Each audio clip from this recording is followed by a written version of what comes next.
That's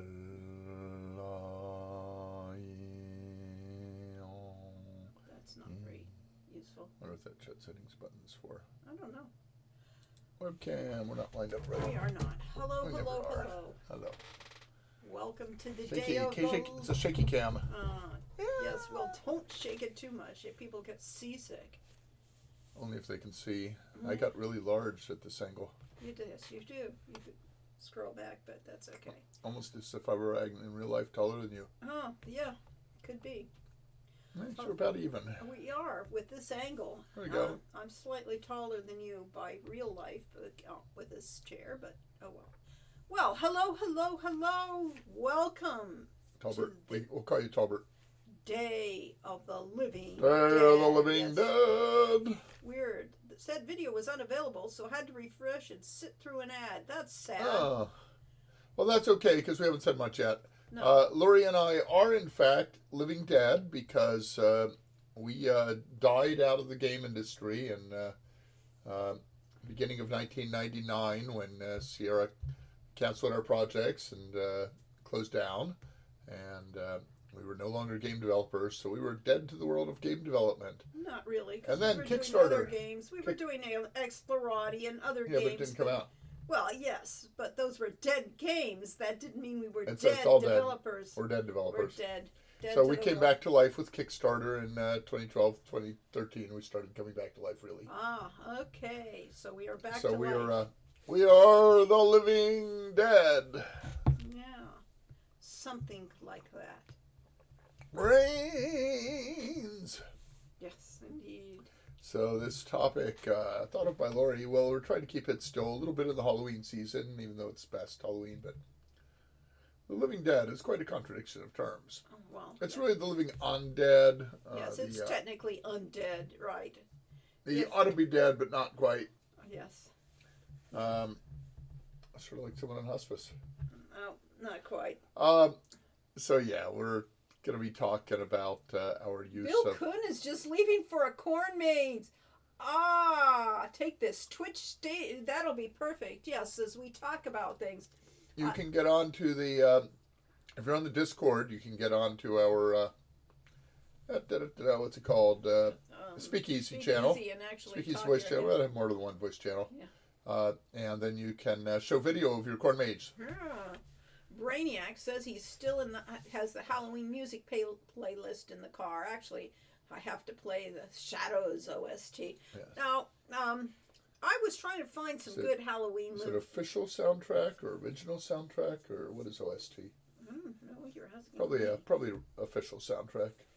I tried to find some good Halloween songs, and all the Halloween songs that were out there were the same ones over and over and over. Which is just like Christmas. I mean, all of our Christmas songs were written in the 1950s. Right.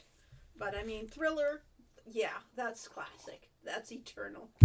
That'll always be a Halloween song. And Nightmare Before Christmas theme song. This is Halloween. And should I bring up the lyrics for that and do my best Vincent Price imitation? No, thank you. That's okay. Vincent Price is inimitable. Both get used, so it's pretty much a mathematician's answer of yes. Uh-huh. And the Werewolf of London, if you're lucky, you get that one on their list. Because that definitely goes into at least weird sort of Halloween-y songs. Now in the Tower of London, large as life, the ghost of Anne Boleyn walks, I declare. Once she was good King Henry's wife, until he had the Esmond Bobber heir. Yes, he done her wrong long years ago, and she still comes back to tell him so. With her head tucked underneath her arm. Where's my chorus? Walks the bloody tower with her head tucked underneath her arms. The midnight hour. Yes, and other lyrics, but yes. That I've never get to see on the playlists either. And that's certainly a classic ghost story. I learned that when I was part of the Vancouver Folk Song Circle. My first internship job during college. Yes, April Dawn says, happy to actually fetch your stream, not only at all, but even from the start. All right. Won't write because of carpal tunnel, but I will enjoy greatly. Yeah, that's great. Yes, don't hurt yourself trying to have fun. Yes, we could all get into the speakeasy, and then you can speak instead of writing. But, but that's okay. To chat and be well and have a great time. Yes, and that's true to you. We hope you enjoy this subject because it's something that we all love. You know. And do take care of that wrist. The Halloween spirit, yes. Halloween spirit. And Naming Collision says, hello there. Glad to see the chance of Shadows of Darkness. I've been wondering for a long time whether that one puzzle was bugged in the original or not. Which one are you supposed to do? I don't know. I thought everything was bugged in the original, so yeah, I can't actually. The first release was a not raid release. Yes. Which was that one puzzle, Naming Collision? Yes, was You'll it need the to be more particular. Borgov puzzle or the trying to get down trying to get out of the cave? Yes, the obvious. Trying to sled down a hill. Yeah. The trying to get into the swamp. Yep. There are so many. I'm not sure the swamp one was really a puzzle, but it was. Well, I guess it was, because there was kind of a maze of rocks you could go through. And I was actually thinking that we should have pre-queued a saved game to that so that we could show that off. We're talking about the undead. Where you're rotating a dial to different symbols. As far as we know, that works. Yeah, I don't know. We've never heard we'll let the audience tell, because yeah, we don't I have know. never heard from anyone that did not work. Yeah, and hi, Coles from Sybil Seeker. So I hope you all had a happy Halloween, an interesting Halloween at least, you know. If it is the dial I am thinking about, it was a little tricky because it was only labeled on every second slot. And so you had to interpolate. If you saw A and C on points of the dial and you needed a B, then you had to click set the dial in between the A and the C. I'm glad you're. If that's the dial I'm remembering. Well, Naming Collision says I was just incompetent as a teenager. Well, that's possible. It was a little obscure. And Brainiac, who was our expert, says I think the one in the swamp was always functional. Now the one on the Squid Stone that had speed issues. Yes. Okay, OSU says I'm talking about the thief's safe. Okay, which is a different puzzle altogether. A dial, rotating a dial to symbols in the swamp. The Filch safe. Yeah, that was the Filch safe is the one I was talking about. Okay, fine. So let's see, in the swamp. Okay, we're gonna go look up something, huh? Because we're quest for glory for swamp dial puzzle. I'll bet they won't find it this way. They probably won't. Well, they found maybe images. Yeah, I usually go to images, but they won't have that image unless somebody actually screenshotted it, which they don't normally. Images is too Danger spotty. awaits One of these in the days, swamp. One of these days I'm going to have to actually play my games and get some real screenshots instead of having to go discover that they're unplayable. Yeah, that's and the that other you're not scare. good enough. Although we could live stream this sometime just to take screenshots and just click all the screenshots, so I don't have to go onto the internet and get low res screenshots. When we're talking about it on things, yeah. The Mad Monk's Tomb Swamp puzzle was rotating the Dark One sign to each of the ritual symbols. And did it work, OSU? Yeah. I'm currently playing 2 VGA, not quite at Rasir. First time in a while that I haven't played as a fighter. The combat as a magic user isn't too bad, although the ghouls are very annoying. Okay, so if there were ghouls in 2, then we did have undead. Well, ghouls can be interpreted as undead or just they're nasty things. Flesh-eating monsters, so there's a cool one. Yeah. Okay. Good. So I am, if I am remembering this thing that you had to rotate the Dark One side to each of the ritual symbols, I think that in order to do that, you had to have found each of the objects that represented each of the symbols. So if you hadn't found if you had not managed to acquire one of those symbols, then you probably couldn't do it.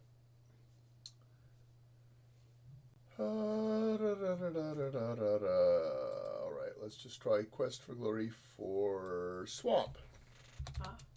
Ghouls are crazy in the original too, but rather than being powerful magic users, just instant kill you with their stamina drains.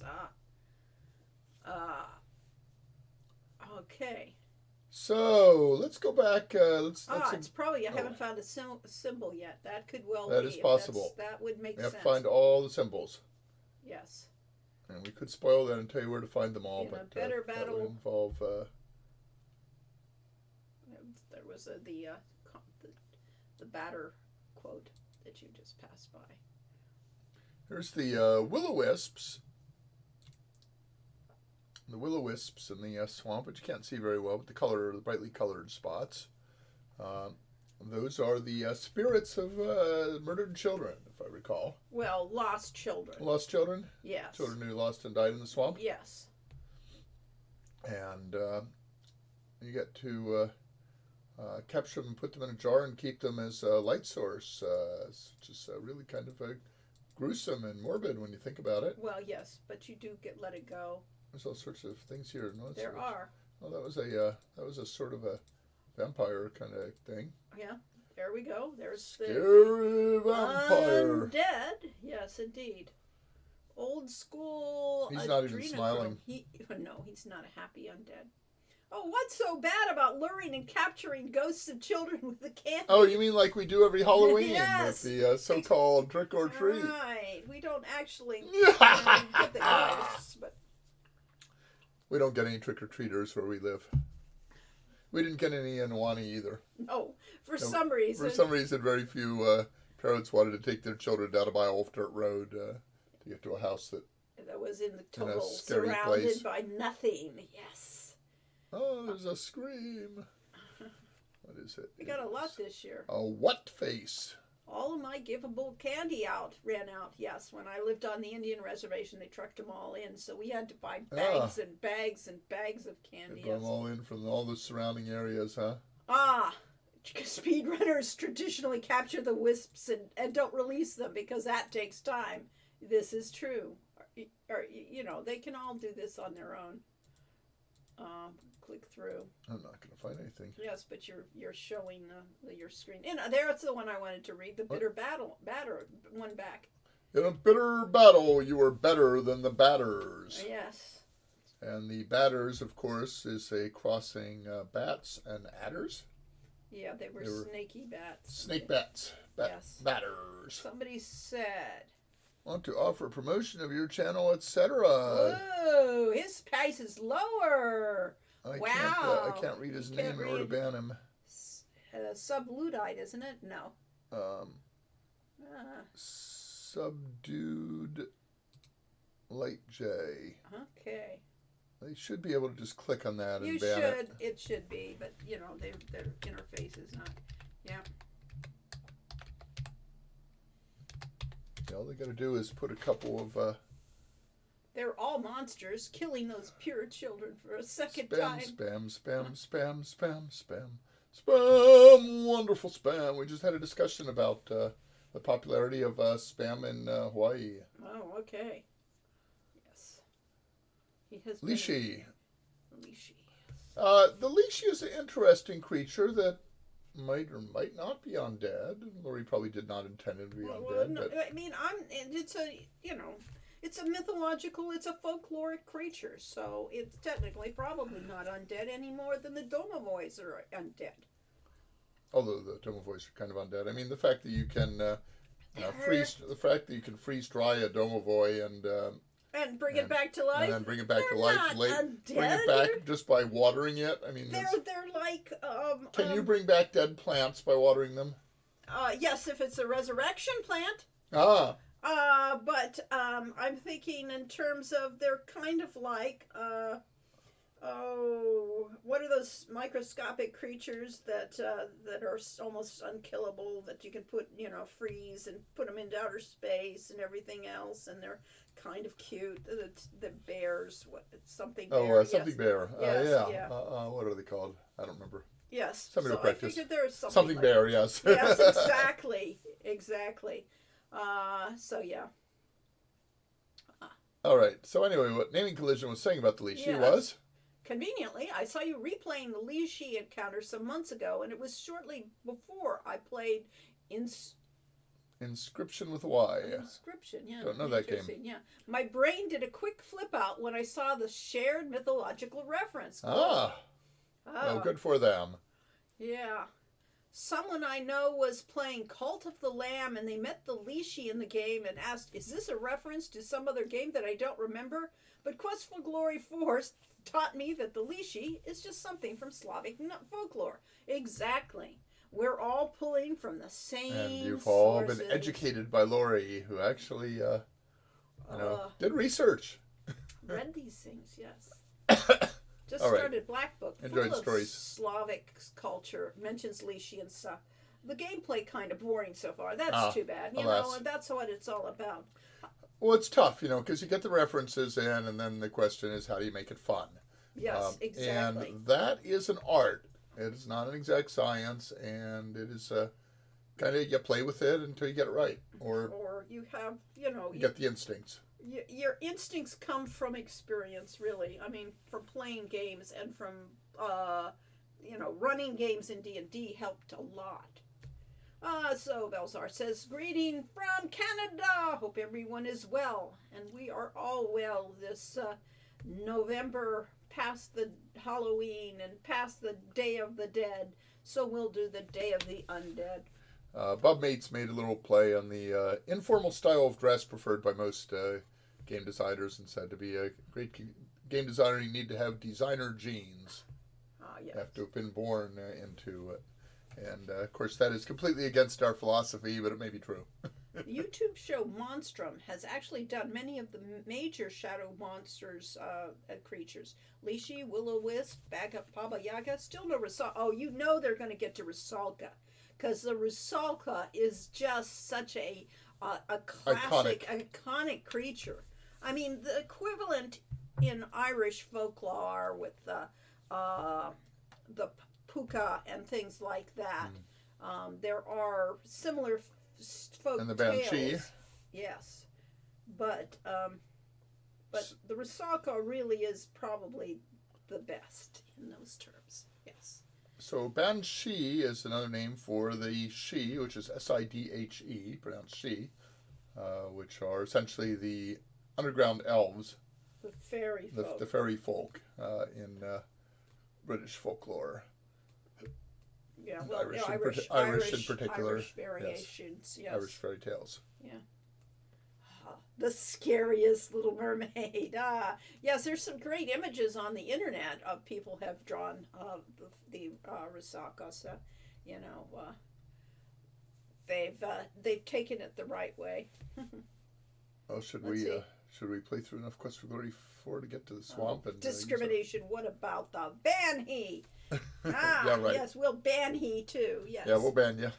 Here we go. I'm going to show you my ghosties. Oh, Lori made a ghost. I made several Several ghosts. several ghosts. These It's are one of our our ghosts. ghosts. They're Luminara, yes. So Yeah, they're designed to have a candle inside, and what she discovered, she's got little tea lights yeah. that have a little. There's the other one. These sad, unhappy ghost versus my happy look, ghost. it's I have a lot alive. of happy ghosts around here. So I was showing off my. It's gonna haunt you. Well, the most charming ghost has got to be this one, though. So we are talking, spooks. Oh, that gotta one, be- yes. That's got to be the most charming, in its own way, In a top hat and a In bow its tie. top hat and bow tie, ready to And a haunt the big town. smile, which reminds me of Yes, the Boogeyman. Comedy and from, tragedy masks, yes. That's the Boogeyman from Nightmare Before Christmas. Ah. That smile. Okay. So yes, we had this place. We still have. Frosty the Snowman after he melts. Could be. Yes. The house is still kind of decorated for Halloween. Oh, speaking of melting ice, I just read that the rings of Saturn are going away. And they were originally estimating 300 million years, and then they realized it's happening faster than they thought. It went down to 100 million years, and now they say in 2025 you will not be able to see the rings of Saturn. Huh? By 2025, Saturn will have no rings. 2025? 2025. And the reason is they won't actually have melted away, but Saturn is constantly, shifting a little its rotation, so they will be end-on, so you will not be able to see them as rings. They won't look like rings. That's a shame, except for our satellites. And that will happen 3 times in 2025. Huh. By 2032, they'll be back, and yes, galactic or solar system climate change. Uh-huh. And by 2038, they'll disappear again. Huh. Okay. So they periodically do that every 13 Saturn will have years. no ears anymore. No. Giggling because wiki. Leashy, not to be confused with leashy. Leashy, also leash. Yes. Oh, what was I going to look? There was I was going to look up a Irish folk song, but I can never remember if it's Hello Mercy Durkin or Goodbye Mercy Durkin. They will not. And the question, of course, is how do you spell Mercy Durkin? Ah, okay, fine. Forgot to tell you guys, I figured out where King's Quest takes place. Okay. The Grahams are, in fact, a noble family which has been prominent in a town just north of Carlisle since the 12th century. I know a folk song about Carlisle.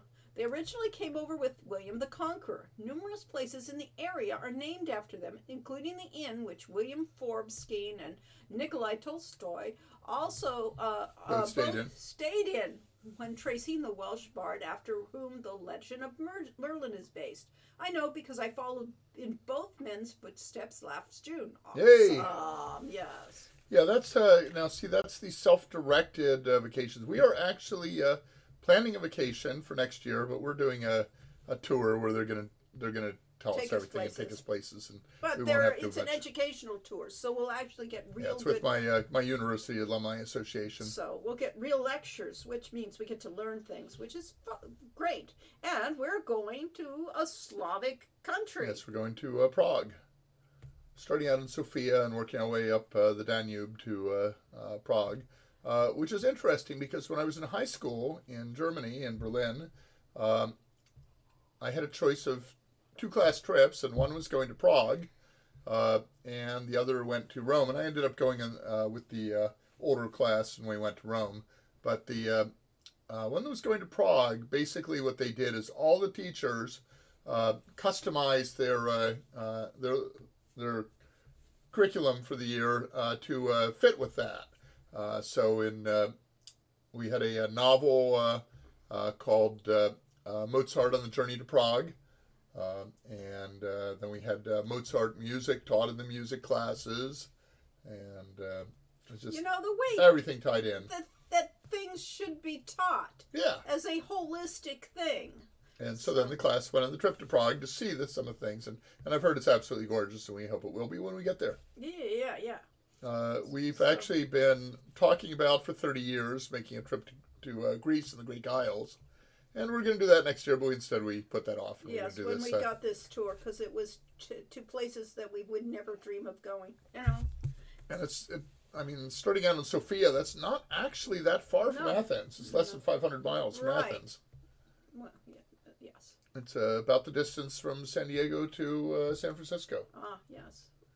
So back to the subject of Saturn being erratic. Big goblin ears. I'm going to sneeze. Okay. So what are you doing with Roman gods? The Roman gods, because Saturn will no longer have ears, so it's rough to be a Roman god. Ah. Because Saturn... Is that why they named him Saturn? Titans of, the Sirens of Titan and that, which was actually a pretty interesting book. By Vonnegut? By Vonnegut, yes. Huh. Never read it. It was science fiction. It was interesting. Again, Vonnegut's speculative fiction. Books, yes, they're more speculative than science, but they're always really interesting. Okay, let's see. Our Little Hero says an educational tour is an excellent place to start. Takes a few years to get up to the point where you drive around in a foreign country. Yes. Except by taking a few years, when we're 80 or so, I'm not sure we'll be up to that either. Yeah, you have to do it the ancient spring this Welsh bard drank from. That would be Taliesin, yes, and almost get yourself killed hanging off the side of a mountain. Oh, we did that already. We already did the almost getting killed hanging off the side of a mountain. Well, yeah, but we they were getting a car. But that was in Hawaii. Yeah, in Hawaii, we were hanging off the side of the mountain, and Almost Yes. got into a car crash. Yes, and then later getting into a car crash because, according to Tolstoy, you have to go through a near-death experience to be gifted by the same god as a bard. Yes, and apparently drinking from the spring invokes the whole thing. And that is what the novel Silverlock by John Myers is about, and we highly recommend that if you're If a literate you're person. If you're a person that likes Yeah. references to everything Yeah, stuck it's into a basically book. got references to the whole totality of Western literature in there. Yeah. Uh, So that is So- exactly an influence on Quest for Glory. And of course, Quest for Glory 5 has that whole experience with the famous adventurer and the stream of the Hippocrene and Yeah, the Pegasus, river. all of those things. or the spring, yeah. Spring, yes. Let's see. It was all based on those various stories that were invoked in Silverlock. And what he's talking about, what Arlo's talking about too. Yes. They all tie predates- together. That's Yes. I mean, that's where Silverlock pulled it Yes. Prague sounds amazing. I hope you have a great time. I hope it inspires another game. Well, that would be great, yeah. And Brainiac says, I still hope to do the from. Cyclades. Cyclades one day. See, I always thought it was the Cyclades, but that's how we write it. But it's probably Cyclades. It is, because the K's... The C's are hard. Yeah. Hitting every island referenced in Dragonfire. We did look up how to do a cruise that way. Would do it. Yep. But And it's very doable. yes. But we weren't that much interested in the cruise so much as actually seeing the locations. Yeah. So that was an influence too. And Prague I've heard is- Prague named as a favorite city of many, including a friend of mine who travels through Europe. I'm going with my camera. That is the key to this, is that take pictures. And Oh, as it's Roadworks Merlin. Gaming, as Roadworks Gaming says, Canon, because Lori's camera is a Canon. Yeah, of course it is. Merthin, Murden. not Taliesin. But I am impressed. You know your British folklore. Well, I mean, we have to share that picture. There we go. This is the link that Roadworks Gaming shared. Yes, there. It'll never. That's Canon. Yep. It's got its ears. It'll never do that. Okay. Of course, we read Myrthin. Myrthin. Myrthin. Okay. I think it's probably somewhere in between a D and a TH sound, Okay. just like in Yeah. Spanish. The Yes, the fricatives. Castilian Spanish has a different sound than Mexican Spanish. Yes. Kind of reminds me of Quest for Glory 4, Divinity 2. Narrator, different ways to solve the same puzzle. Good. Myrthin is correct, yes. And then that would be Cyclades when Romanized. Romanized. Okay, thank you. Cyclades. Mm-hmm. All right. There are many isles around Greece. Yes, as Corey looked at them all up to find out that I pulled island names from all over the place there because it was about the right names. Got enough choices, yeah. Proper Greek, I believe, is that. Yes, possibly. So, okay, the U, which is pronounced sort of like an I or Y sound. K, the L, which is a walking man, or man leaning on a walking stick. Cyclades. Gotta choose between kings. I have to Quest sort for of Glory. translate letter by letter. Yes, definitely. Choose between Quest for Glory 5 and The Fated Atlantis. How do you choose? They're really different games. I mean, it depends on whether you actually want to be part of the game or you want to play Indiana Jones. You know, I mean, and Yeah, so the hero is you in Quest for Glory 5, and yeah. the hero is Indiana Jones in Fate of Atlantis. Let's see. Now that's a moo question. Okay. Which could be, wait, mute isn't the word. A moot question, but it could also be $1 million Okay. moo question. All right. Maybe a bit off topic, but I'm thinking of starting with online trading cards again. Anyone up on the current Hearthstone versus Gwent versus Magic? I know. Okay, so Gwent, I think, is the one out of the Witcher series. Okay. And Hearthstone's about to have a Wild West yeah, they're getting a Wild West themed expansion. And Sounds Magic, like we never know. We're so far behind on. Lori Magic and I things. did a paper game that was a system that would be based on the Weird West. Oh yeah, but that had nothing to do with that. I'm a little disappointed with the route they went with their Hearthstone trading cards. The West. I thought it looked more silly and not silly enough because they have a good sense of humor in a lot of their videos, but the latest one wasn't very much. You All want right. to be the hero, or do you want to be Doctor Name of a Dog? Ah, okay. Indiana, Dr. Jones. Yeah, it would be interesting to follow. Yes, to follow a game that doesn't follow Indy Jones, but follows Henry Jones when he's doing that whole Grail quest. How about when he that? When he created the diary When he originally? created the diary. Well, the problem, of course, is when he created the diary, he did that by mostly digging through thousands of books. Well, It was of course, mostly done but in he his desk. did go to some of those places, so therefore, could be a friend. I kind of had the impression that he was sort of a famous adventurer, that he did all his research at his desk or maybe in libraries, and intended someday to get out. It's possibly, but clearly he follow up on had it. traveled sometimes, and he ignored his son a lot. But oh well, it would be an interesting thing to do. It would be a different take on the whole series. Yes, Magic's big thing right now is their tribute editions. Oh, yes, that's right. They're That's going interesting. on to other references and things That's like interesting. So yeah, the thing about playing Henry Jones is that Indiana Jones, the fisticuffs, he was strong and fit and pretty good fist fighter and gunfighter and so on, whereas Henry is using his mind and his research. So the scene in which he uses his umbrella to defeat fighter planes. I remember That's my classic. Charlemagne. Just that whole scene was probably my best favorite moment in the whole movie. Yeah. I'm sorry, son. They got us. Yes, that's the other one. Yes. Interesting thing is reading his diary from the graphic adventure. I was impressed that they knew about Parzival Parzival. by Wolfram von Eschenbach and others. They seem to have done their research.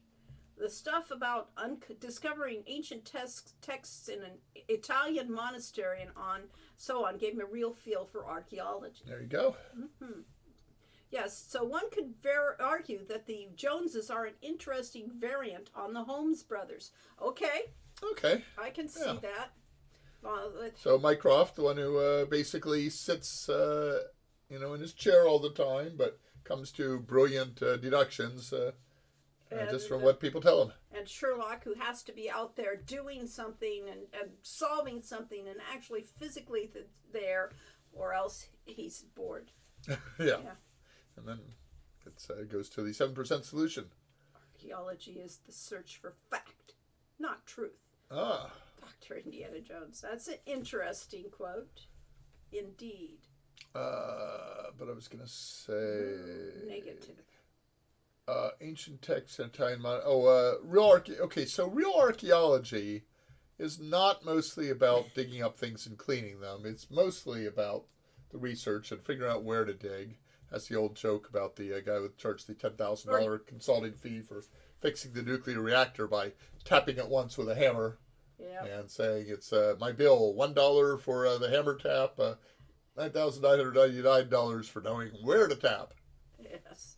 I'm much more Henry. I'd rather spend my life tracking down ancient texts in medieval libraries than fighting World War II. I think we can all go along with that one ourselves, yes. He follows it up by telling his students if they want truth, philosophy is right down the hall. There we go. Yeah. Okay. Choose your class. I've been wondering What else, if anything, he taught in class after that? Good intro, but what was the grasp of the subject matter, really? Yes. And 90% of the field is indeed library research. And all of the, some of the most recent studies, discoveries in paleontology and the like have been because people are going over the bones and things that have been stored away and hidden in different libraries and different universities, and actually doing the research on all the old stuff that they've dug up over the years and discovering all the new stuff that they didn't have the capability of learning There's a before. balance there somewhere, because most of the medical research papers these days are meta-research. They're basically summarizing a whole bunch of previous studies. But somewhere along the line, you got to actually do those studies. Original studies too. Yeah. So, well, we have a little of everything going on. It's a great point in time to be a scientist, honestly, because you have access to so much information, and that you can, just study to your heart's delight. And between Hubble and the Webb telescope, astronomers are having a field day. There's a folk song called "The Astronomer's Lament." The chorus is, I never see stars. I see something, and lots of seminars. I see the bloody freeway. What I never see is stars, because that's the life of a working astronomer. He doesn't get to actually sit there and look through a telescope, which is why he got into the field. Yeah. And Arlo says, I disagree in that. I've noticed that sometimes you have to see a thing in person to understand why the leading scholars in the field have reached the conclusions that they have. It's happened a few times that I thought their conclusions were making much of nothing. But once I saw the real thing, I understood. Okay. We haven't seen too many real things. No, we saw the read some Rosetta Stone. We did see the Yes, Rosetta Stone. We did see the Rosetta Stone. In the British Museum. Yeah, British Museum. So, yes, that's about the only, Hey, Dr. Cranium is doing real practical science. Uh-huh. And if you look at the early pioneers of archaeology, such as Sir Charles Evans, very much were people who followed leads they'd heard and dug stuff up. Yes, well, trying to find Troy and trying to find the history and how much history was actually real. Yeah, was the Trojan War, was the Iliad actually accurate, or was it just fantasy? And then they eventually found, were able to do some digs and where ancient Troy had been. Or at least a city that would hit enough of the tropes. Matches the descriptions, yeah. That reminds me, in the UK last month, they were doing a dig near Hadrian's Wall, and I swear one of the archaeologists had used the same voice and dialect as Charles Sternup from Fate of Atlantis. Yes. Okay, that's fun. All things are true. Few things are accurate. Okay. I saw the Rosetta Stone on that very trip. We've seen the same thing. Yes! Oh my God, we have something in common! We've all gone to the British Museum. If you've been to London, please And of course, do. we've heard of the Rosetta Stone hundreds of times before we did that. Yes, all our lives, It was Please important. don't blow it up with dynamite because you're impatient, not actually very good at what you do. Yeah, hopefully, well, that's a Greg Smith's quote. That's what happened to the Great Wall of China that they were doing. They were doing a construction project at the other side of the wall, and they didn't want to keep having to go around or over or whatever, and had to figure out how to get their equipment through. So they made a hole in the wall. They made a hole in the Great Wall to get to the other side. There was great thing. King Arthur dug a hole in the Great Wall of China. I didn't know that. Yes, or made flour, Or maybe he saw the Rosetta Stone. I don't know. I'm a little lost. Oh, well. All things are true. Things are At any accurate. rate, we're getting a little off topic because these are not undead topics. So undead. We're undead, and our game started with the first game. The first game, yes. Heroes Quest for Glory. And who was it? Huh? The undead? The undead? The ghosts in the graveyard? Ghosts in the Graveyard. And the concept of Walking Dead. And Walking... Oh, yes, The Walking Dead is a term for players when You've failed to solve a puzzle earlier in the game, and you cannot solve the game ever. So it's without knowing it. You're walking dead. Uh, A dead man walking. Dead man walking. Yeah. So we saw that in terms of the Hitchhiker's Guide game, in which in the beginning of the game you need to pick up the junk mail on your front porch, and if you don't pick up your junk mail, you cannot win the game. So in Hero's Quest, you are given a quest by Baba Yaga that you have until midnight the following day or you have until nightfall the following day to get her a mandrake root in the graveyard. The only problem is that in order to do that, you need to get a undead unguent from the healer. And the healer closes shop at about 5 p.m. So if you see Baba Yaga anytime after about 4 p.m., you will not make it to the healer in time to get all the ingredients he needs and get the undead unguent, which will allow you to safely go into the graveyard. And then the following sunset, you die. Yeah. That was a bug. That was a bug. That was meant that you actually played a dead man walking. So I'm sure all of you have been stuck in that situation in some game. Yeah. Happened many times in Kyrandia. That's just sad, yes. Yeah, so that's the sort of thing. That's why game design takes actual playtesting and stuff, because no matter how many ideas you come up with as a game designer, right, there's something you won't think of. With games as complex as we create.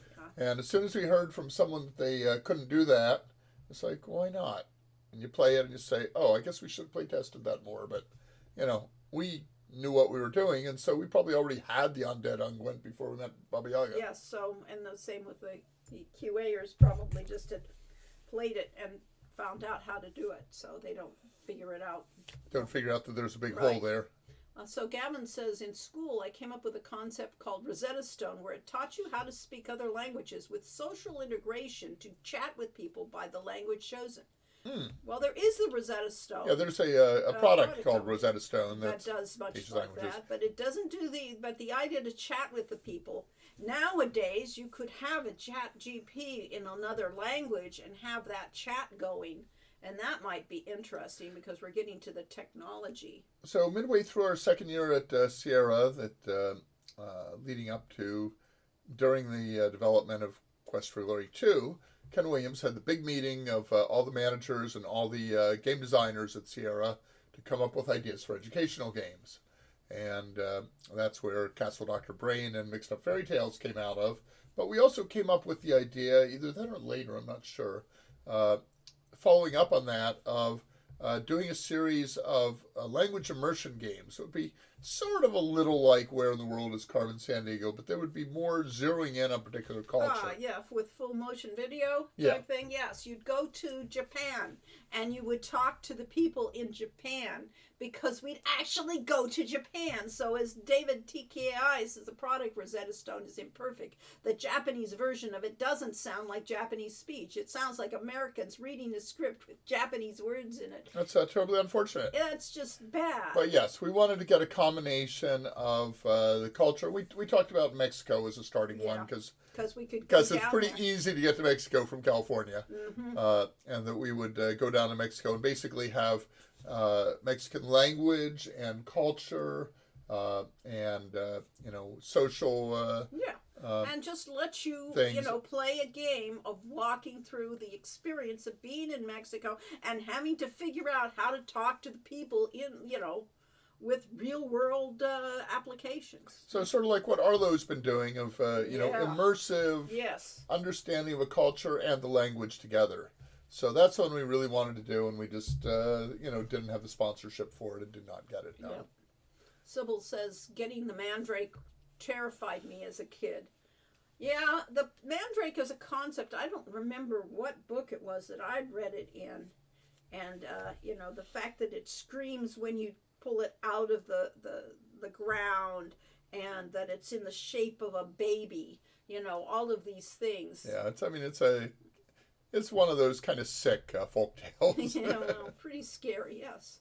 And Roadworks says, I seem to remember that undead Ungwit expiring in 20 seconds and the ghosts claiming my soul. Yikes. Yikes, indeed. Well, that was one of my, anger at the team that did Quest for Glory 1 VGA was the graveyard that basically, as soon as you stepped into the graveyard, it took you hands off. Took away your control, and then the ghost came over and swarmed you.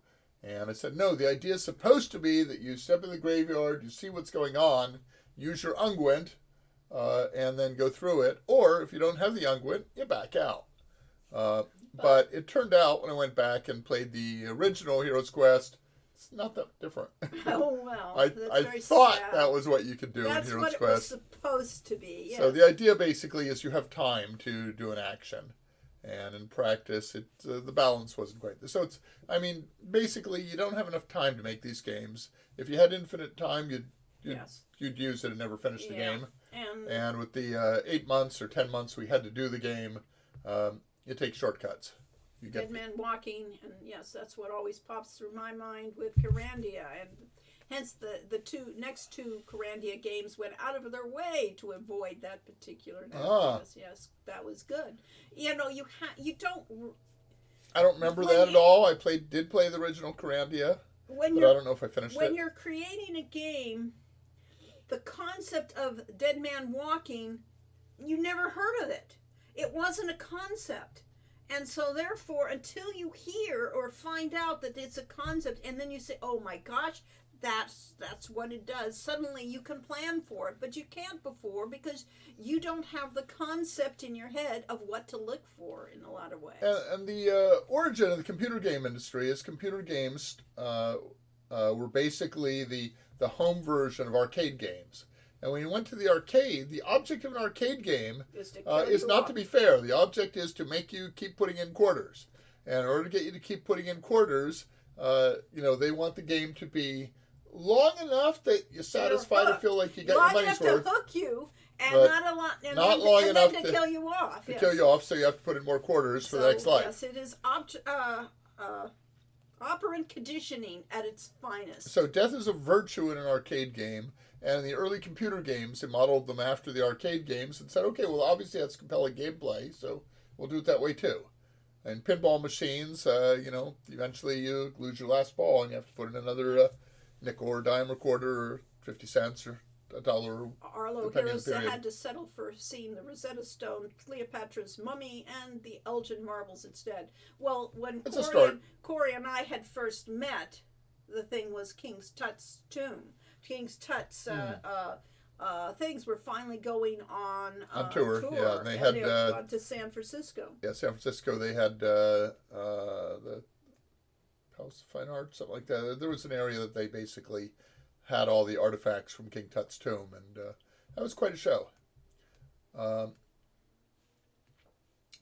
Elgin Marbles, I was not that impressed with. Well, nobody was very impressed seeing them. They're so notorious. And they're only, bits and pieces and things like that. Would you like to try Mandrake Mousse? Yes. No. I love chocolate mousse. Mandrake is kind of poisonous, so yeah. Yeah, minor consideration. Oh, I'm a silly person. But so is Blowfish. Did you see my own Rosetta Stone related message from above? I know it's off topic, but I'm kind of I don't know if we did. Aiming collision. Scroll, keep scrolling. Because there's Look for purple. Purple. There we it go. is. I've seen the Rosetta Stone too. We missed that. Yeah, we did get skipped. Yes, because we went off on Dead Man Walking. Oh, the rest of the delights in that museum. But my most unexpected delight was across the hall in the dining area, where they had an exhibit that was not inside a display case. The silverware stated that its manufacturer was authorized by Her Royal Highness, sure, but one fork said His Royal Highness. And that would be the one before Elizabeth II. All right, an artifact. Yeah. Pretty cool. And of course, now they have His Royal Highness King Charles. Yeah, they do. They have His Royal Highness now. Yes. Space Quest disagrees. Their strategy was die, die, and die again. Oh, well, how you people play these games. And laugh at you for it. Yes, yes, and laugh at you. Oh, God, that just would drive me crazy, yes. Yeah. Dragon Slayer was perfect at that. You had to memorize the entire game and keep paying to play. And it was interesting enough that you actually wanted to do that. I mean, it was a beautiful game. And so Any River Entertainment decided they would come up with a Dragon Slayer-like game for the computer. And with a full motion video, and it was basically Twitch gameplay, and it was just completely non-compelling. Yeah. But they were very proud of it, and they sold less than 1,000 copies in the first few months. Thank you for the dramatic reading. You're welcome. Normally I let Lori do all that reading because I wear out my throat. Well, you talk the whole time, so It's therefore true. no wonder you wear out your We need contrast. Uh-huh. So you read the messages Yes, and right. I talk. Actually, I found the ease of Quest for Glory puzzles was one of the things that I was really enjoyable. It was like you weren't playing it for the puzzles. Exactly. That was my theory. We of wanted to things, make the yeah. games fair, and that meant that any puzzle in the game should be solvable entirely within the context of the game. And occasionally we deviated from that, and there were things that Folklore would help you with. But. Yeah. RPG elements and the character-driven story elements gave Quest for Glory a lot of life outside of the puzzles. Exactly. Life! Puzzles Not undead. Puzzles are stopping points.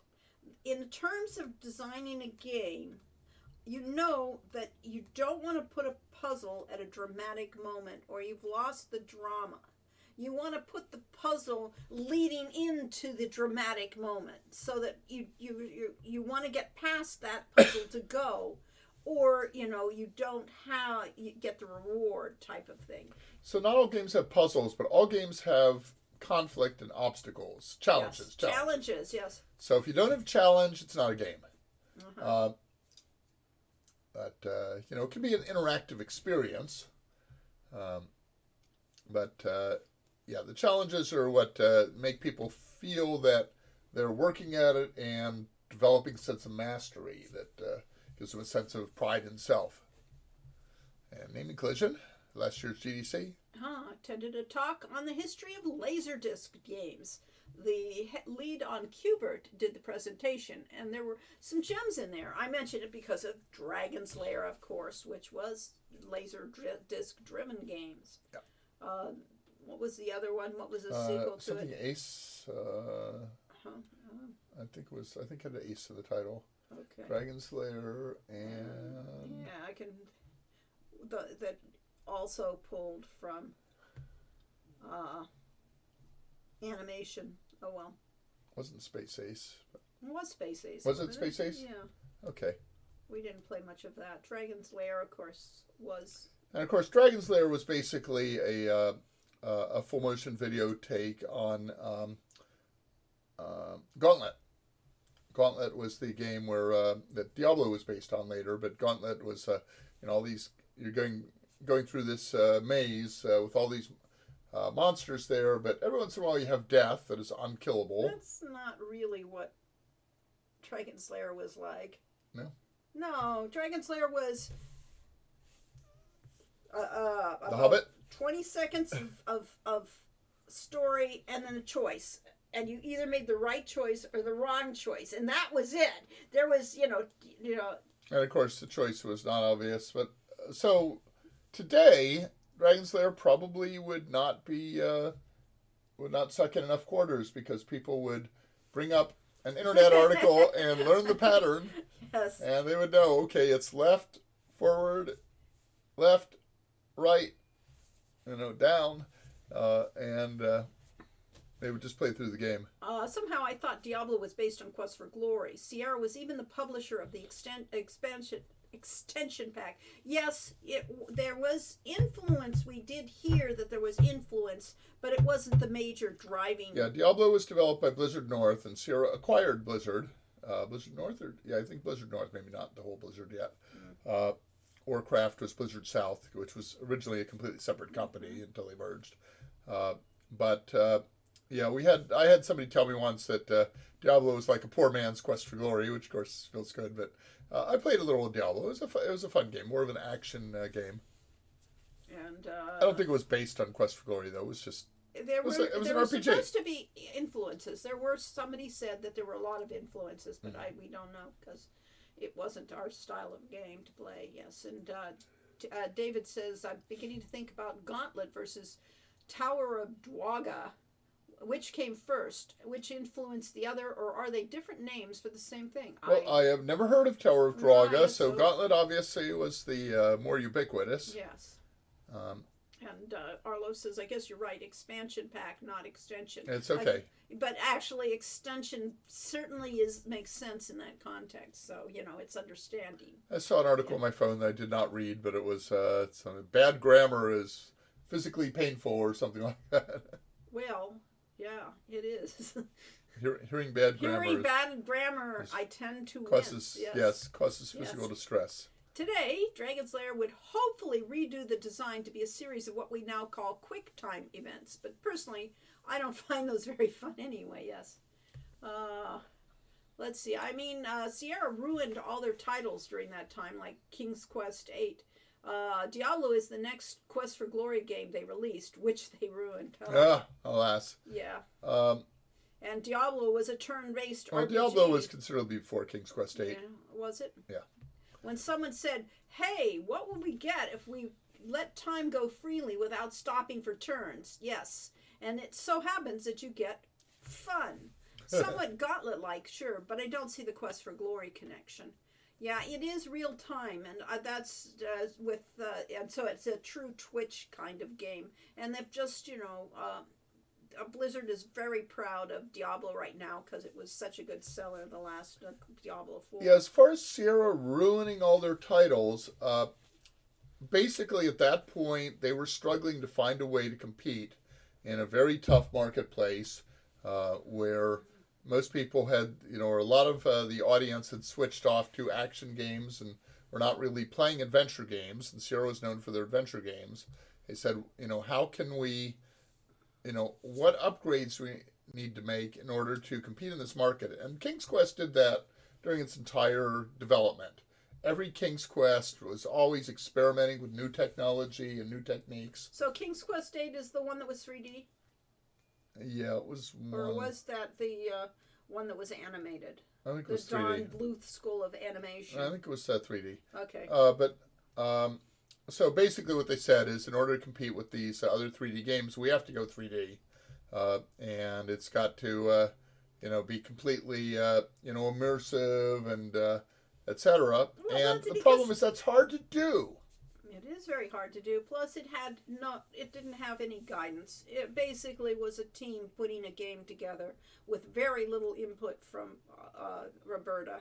Yeah, Ken Williams in his book, Not All Fairy Tales Have Happy Endings, talks about the fact that they basically pushed Roberta off to the side, said, okay, we know the formula of King's Quest.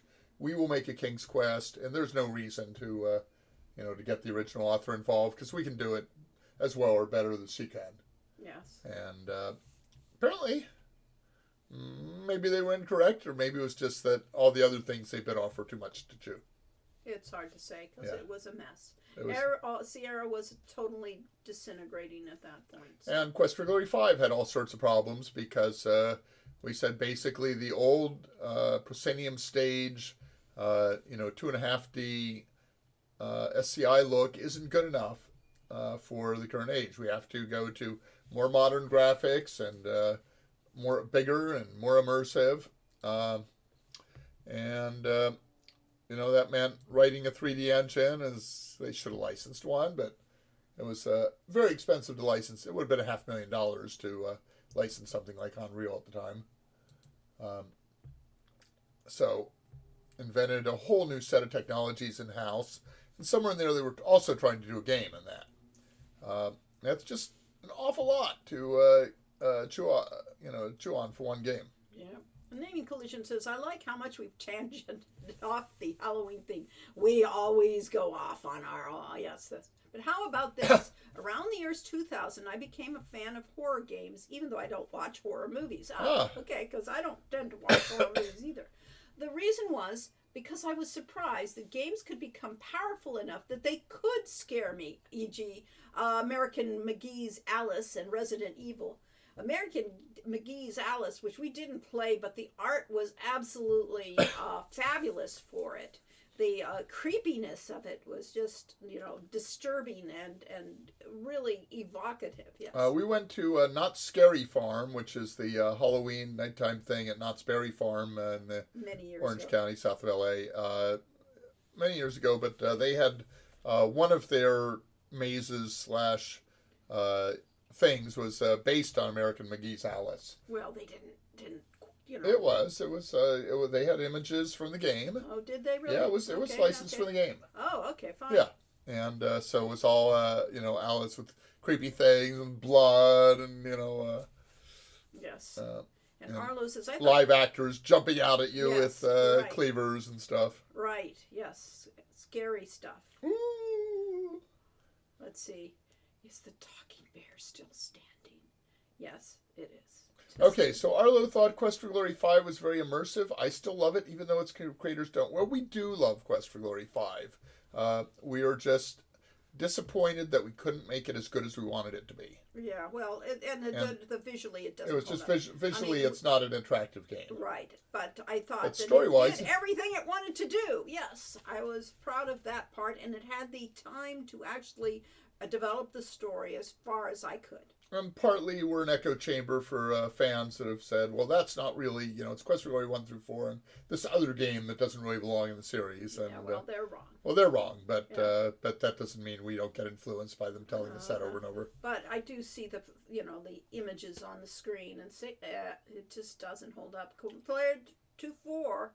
4 was beautiful. I really loved the artwork. And just unplayable, but Yeah. but Yes. beautiful. Okay. So let's go Which do you to. prefer? Yeah. Arlo asks, is the talking bear still I standing? said it was. Last Oh, well, we it had been. It was gone for a few years for refurbishment, but last we saw it was still saw- there. Yeah, it was. It was back. Yes, but it's been back for years. Simple Seeker loves 5 so much. I Okay. should play all the way through it sometime. Yeah, really. I actually haven't. I was All only right. on in the tail end, so I don't know the game that well. So let's get back to topic. Game 2. Did we have any undead in game 2? Let's see. We had elementals mostly, Yes. which were We're not exactly supposed to- living, but not Right. really We dead. didn't have undead, I don't think. What about out in the desert? Did we have any of the desert encounters? We had the scorpions. We had the jackal man that are were creatures, but not actually Yeah. undead. And they weren't were creatures. They were just the humanoid creatures that populate the world. So yeah, I think 2 was undead free. Let's see. Well, it's a transition game. You named your fighter Hercules or your wizard Merlin. Quest for Glory is the Young Merlin Chronicles or whatever. I see. Quest for Glory 5 I'm not sure that's entirely positive. But yes, transitions into a game that would actually be called Merlin. That's why it feels like it stands out. Well, I'm glad to know that.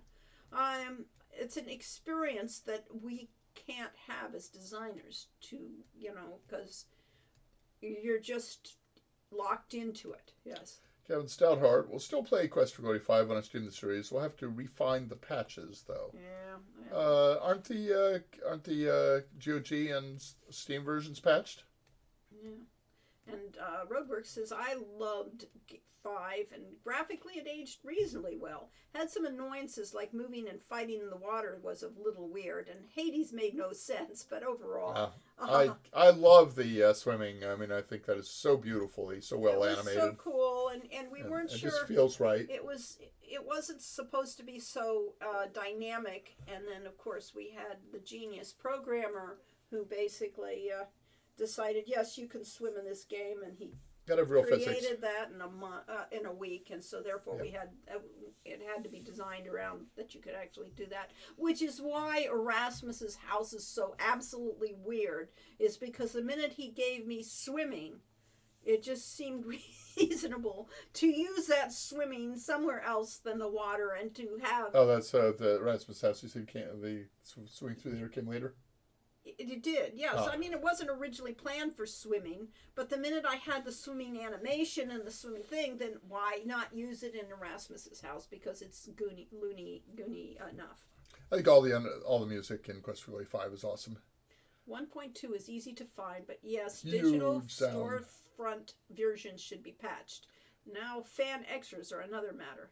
By the way, Chance Thomas, who did the music for Quest for Glory 5, started a studio called Huge Sound, and he has a book out now. Yeah, It's something like Making It Huge in the Game Industry. yes, you could look it up. So, and he's retiring from game development, which is game music development, which is kind of a shame. Making It Huge, yeah, Making It Hug.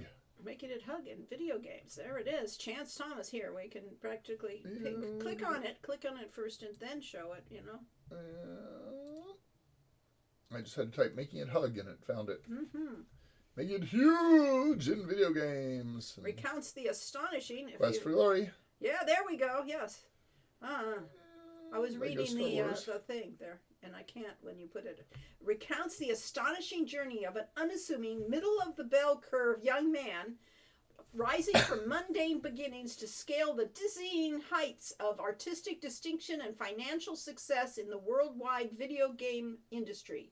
This is the story of Chance Thomas, a moderately... He really must have written this. Yes. Because this is Chance all over the place. Moderately talented musician who struggled and grew to compose original scores for some of the most well-known entertainment properties in the world. Detailed personal accounts and instructive sidebars carry readers across the jagged peaks and valleys of an absolutely achievable career in video games. There we go.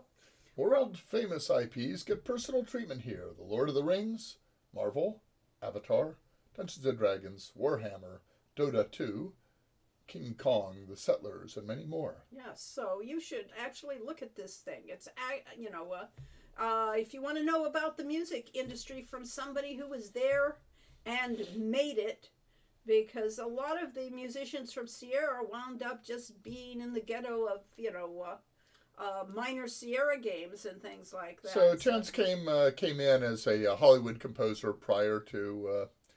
there's a non-spam first-time chat. Yes, really, yeah. Anyway, Chance came in from a Hollywood composing background into to work for Sierra, and immediately proceeded to buy a huge home in Mudge Ranch, the most expensive area around us. So yeah. I guess he managed to negotiate a decent deal. I guess he must have had money, because that was not a cheap place to live. Or yes, but started out with money, he perhaps. must have, yes. Let's see. We'll play 3 soon. Gavin still has the original release of Quest for Glory 5 on disc. I hope you don't have to play it. Good luck. Yes, and the underwater music is so nice. Most of the music is nice. It's great background music. A lot of the songs, I'll listen to that soundtrack, or I used to when I had it available. And I had CD drive on my stupid computer instead of, virtual drives. Yes. And if we had a link to that book on our page, we could possibly get a reward from Amazon. But we don't. We're just talking about it. So. Yes. Oh, I probably should have put the link in here. And here's a much too long link to that book. Yes. In the sidebar. Yeah. All right. Teapot of the Lich Lord. Well, I will get to that. We haven't actually gotten to the people above it, so I'm trying to get. And Roadwork is trying to play 3 soon. Should I use that fan make a patch? And OSU says? And Brainiac says yes, especially for the mid-game, which has a crash error nearly as infamous as Quest for 4's. Oh, yes. And people are going to check out that book, and that's great. And then we get to Teapot of the Lich Lord. Okay. I love Dragonfire. It took me years to finally get to play it, and I was worried about how dated the 3D animation would look, but I was soon fully immersed and loved the game. It had Laurie's usual magical writing with charming and exciting ideas. I think the story and the music carries it easily. Yes. And yes, the music really helps in that. And it does, there's a lot of stuff that was innovative and creative in that game that came from the programming side and came from the music side. So, and I think it's a nice balance between story and challenges. Yeah. So, and the AI for the monsters is just something that had never been done before. I loved being able to do a sneak through the brigands' lairs and things like that and try not to get caught because you could not predict how those guards would walk, Yeah, So. Sierra hired John Harris as a contractor to do all the combat stuff, and But John. he didn't do the AI on the monsters. Oh, he didn't? He wasn't the AI person. He was the interface person. So I think it was. I can't think of which one was it, but it wasn't. I don't think Harris did that one. But cool. Let's see. And I remember getting a lot of crashes in the Simbani village previously. That's not good either. Minor Sierra games. Never. And I still play all my games off the original, or at least their anthologies. Well, good luck with that. The Quest for Glory 3 fan patch is also recommended by me because I'm a perfectionist completist and corrects a major issue that prevents most classes from getting full points without bugs. Yes. Fan patch? Ooh, where? And Coalition says, making it hug. Subtitle, User Affectionate Software. Yeah, that's what we need okay. more of. And there we go is So a link. From Tashtari gives you that link. So all to of the you fan patch. Quest for Glory 3 fan patch. should add it Link to in your our sidebar. add it to your collection. That's all I can say because it won't hurt. What's your first of? Founder, 20-month subscriber, VIP. Yay. Well, thank you. Yes, thanks to Ash Lancer. If we did this stream every day instead of once every 2 weeks, we'd probably actually make pretty good money from it. Kieran X just subscribed for 8 months. Thank you very much. And Teapot says, I really wish the thief could do his thing in Tarna. Yeah, it was a choice. It's And a budget choice. No, it wasn't. It had nothing to do with budget. It had to do with culture and trying to learn the culture, and so that overrode the fun, and so therefore, it was a decision that had. I'll tell you differently. I don't know. I mean, I think there should have been a part of town where the lion tars don't actually control, like the underground time, and that would have been the place for the thief. But don't want. But that ruins Harami's story. Yeah. Because Harami has to have that thing. So it's a decision, and we need to show off these shirts. They can't actually see them. They can see it. They've seen this it before. Yes, we said there we go. This our is our ultimate screen. undead. So this is all the ghoul or whatever undead that's closing in on the hero. Poor hero. Poor Sean. Standing on a hill of the bodies. First T-shirt. Yes, standing on a hill of bones and things. I think. Yeah. At any rate, yeah. First T-shirt for our Hero U campaign. Yes. Before we actually knew what we were doing. Yes. The person who did that patch, Ash Lancer, I guess, is working on one for the Quest for Glory 4 now, but that'll be a while. Well, yes, if he has to address all the stupid bugs, yes. Tashtari says it also includes some content that wasn't in the original, notably a scene with Uhura after the gates of Tarna are shut. Cool. Interesting. I don't know what that was about, so... Arlo Hero says, I think the thief was kind of forgotten about after Quest for Glory 2. Not forgotten, but just neglected. Let's put it that way. Okay, so the way it worked, starting with Quest for Glory 2, is that Lori put dialogue into a program called the Message Editor that was sort of like a glorified spreadsheet or database program. And then to a large extent, this was automated. So she could basically say, red rock and look at, and then have the text for looking at the red rock. And as long as the object actually had the correct name and ID that was in the in the game, that would happen automatically. But anywhere where the programmer I was going to say got it wrong, but not necessarily, did things just slightly differently, they would end up with an object that was not properly linked into the database, or the verbs might not be quite correct or something, so you would end up with some orphan dialogue. Yeah. Similarly, Lori had the concept of events, or if you went back to the same scene 15 times, might have 5 different events in it, representing different things going on in the game. And that could easily have an event that didn't happen or something. Yeah. So that's where you get orphan dialogue that was in the database but not actually used in the game. Kirinek says, wasn't a part of the city not under the Lion Tar's control mentioned? I think I remember wanting to see it. I don't know. It's game development is a balance, the story versus the player. And in that time, that thing, to have an underground which actually had thieves or allowed the thief to operate fully meant that there couldn't be a Harami.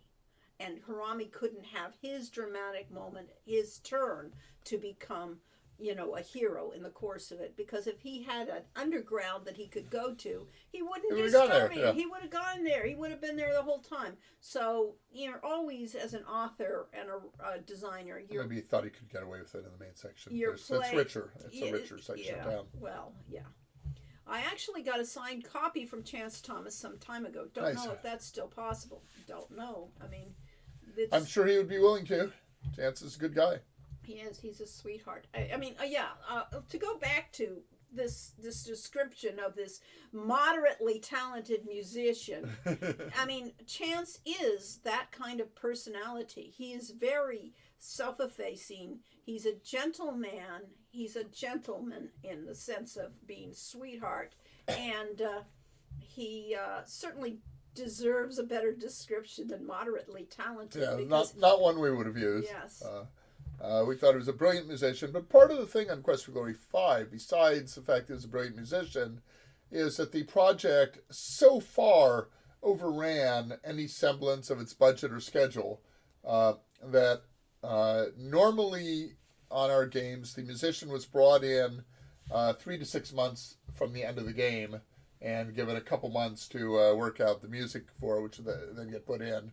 Whereas Chance was brought in, several months into the project. It's the first year of the project. The first year, but several months into it. And had nothing better to do than make music. Yes. And so he had the chance to do it right. At that point, the project had an 18-month schedule and ended up taking more than 30 months. So that was a full year and plot more. The Chance had to keep working on the music and refining it and writing additional tracks and getting it live orchestral recordings and stuff like that. So, given the opportunity, a hardworking musician can do more. Yeah. Roadwork says, someone added Fallout-style addiction. I abused the hell out of stamina pills. Ah, yes, we didn't have the concept of maybe you get overly addicted to those things, yes. I just read today that the first use of the word addiction in the English language was in a Shakespeare play. Ah, okay. Tashtari says, is there not a released Quest for Glory 4 fan patch too? I thought I remembered there was one, but I could well be wrong. I'm pretty sure there was one. Teapot Lich Lord says the GOG version of QFG4 worked pretty well for me. Okay. And Arla said, wouldn't Uhura have been in the Simbani village, which the hero wasn't allowed in? Or do you mean she was the one who came out and told him he wasn't welcome there? Wonder why the original developers would have cut that out. Uhura would not have been in the Simbani village because she wasn't welcome there. Yes, well, she was welcomed there, yes. Well, she left originally because she had to choose between having a child and being a mother and being a mother warrior. and being a warrior, and she wanted to be both. Yes, she wanted to have it all, and so she had left. But broke she the was societal norms. Yes, we're all about breaking societal norms. Yes, and Tashtari said, I watched someone stream the GOG version of Quest for Glory 4 and frustratingly got stuck on the no Dormavoid bugs, so it's not perfect. Okay. Yikes. So with the Simbani village, I had a hard time trying to figure out how to get the sequences. Out of the stupid. Yeah, how to get out of it. Yeah. And so it's quite possible that some of the sequences that are in there were tied to something that doesn't actually happen in the game or only happens for a certain class. Tashtari says the released version just says you are no longer welcome in the Simbani village, but the patched version lets you walk up to the overlook and talk to Uhura there. You can't go into the village from that. Well, I would like that. I mean, clearly I wanted that to happen, but oh well. To give you more context to why you're suddenly, so it's quite likely. Persona non grata. Yeah, it's quite likely that Laurie wrote all that dialogue for Uhura, and then later on said, "Okay, you wouldn't be welcome back there," and didn't realize that the dialogue would never happen as a Well, result. he said it was on the Overlook, but they On the probably Overlook. didn't let him come back Didn't to let the you into Overlook. the Overlook, yes. Yeah, that would be the thing, but who knows? And that's just programming bugs, you know. According to Ash Lancer, the Quest for Glory enhanced releases is not complete. Yes.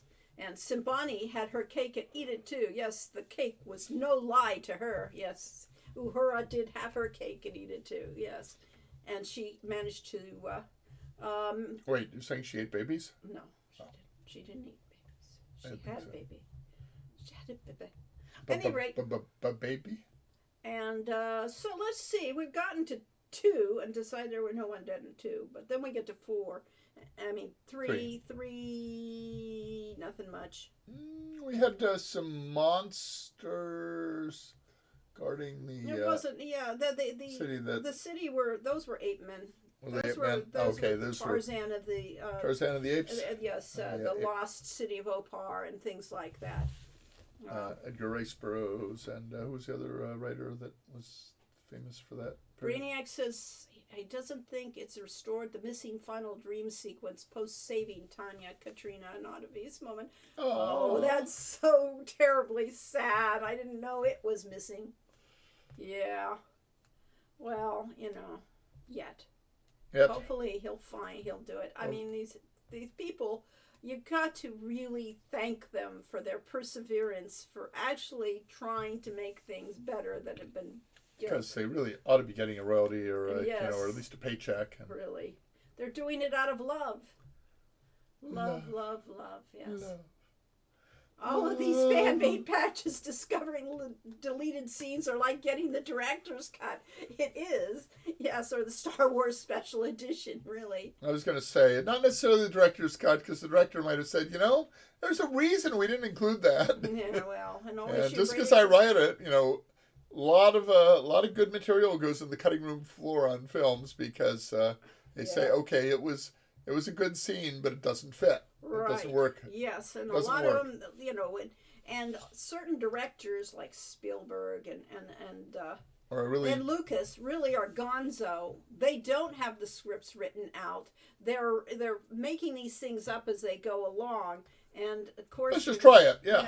Some of these things do work and some of them don't. But whereas as a game designer, you have to figure this all out ahead of time before you can give it to the programmers so you can get it all together. We had a terrible time with Mixed Up Fairy Tales because we had agreed with Dave Gilbert that he was going to produce the voice recording for it.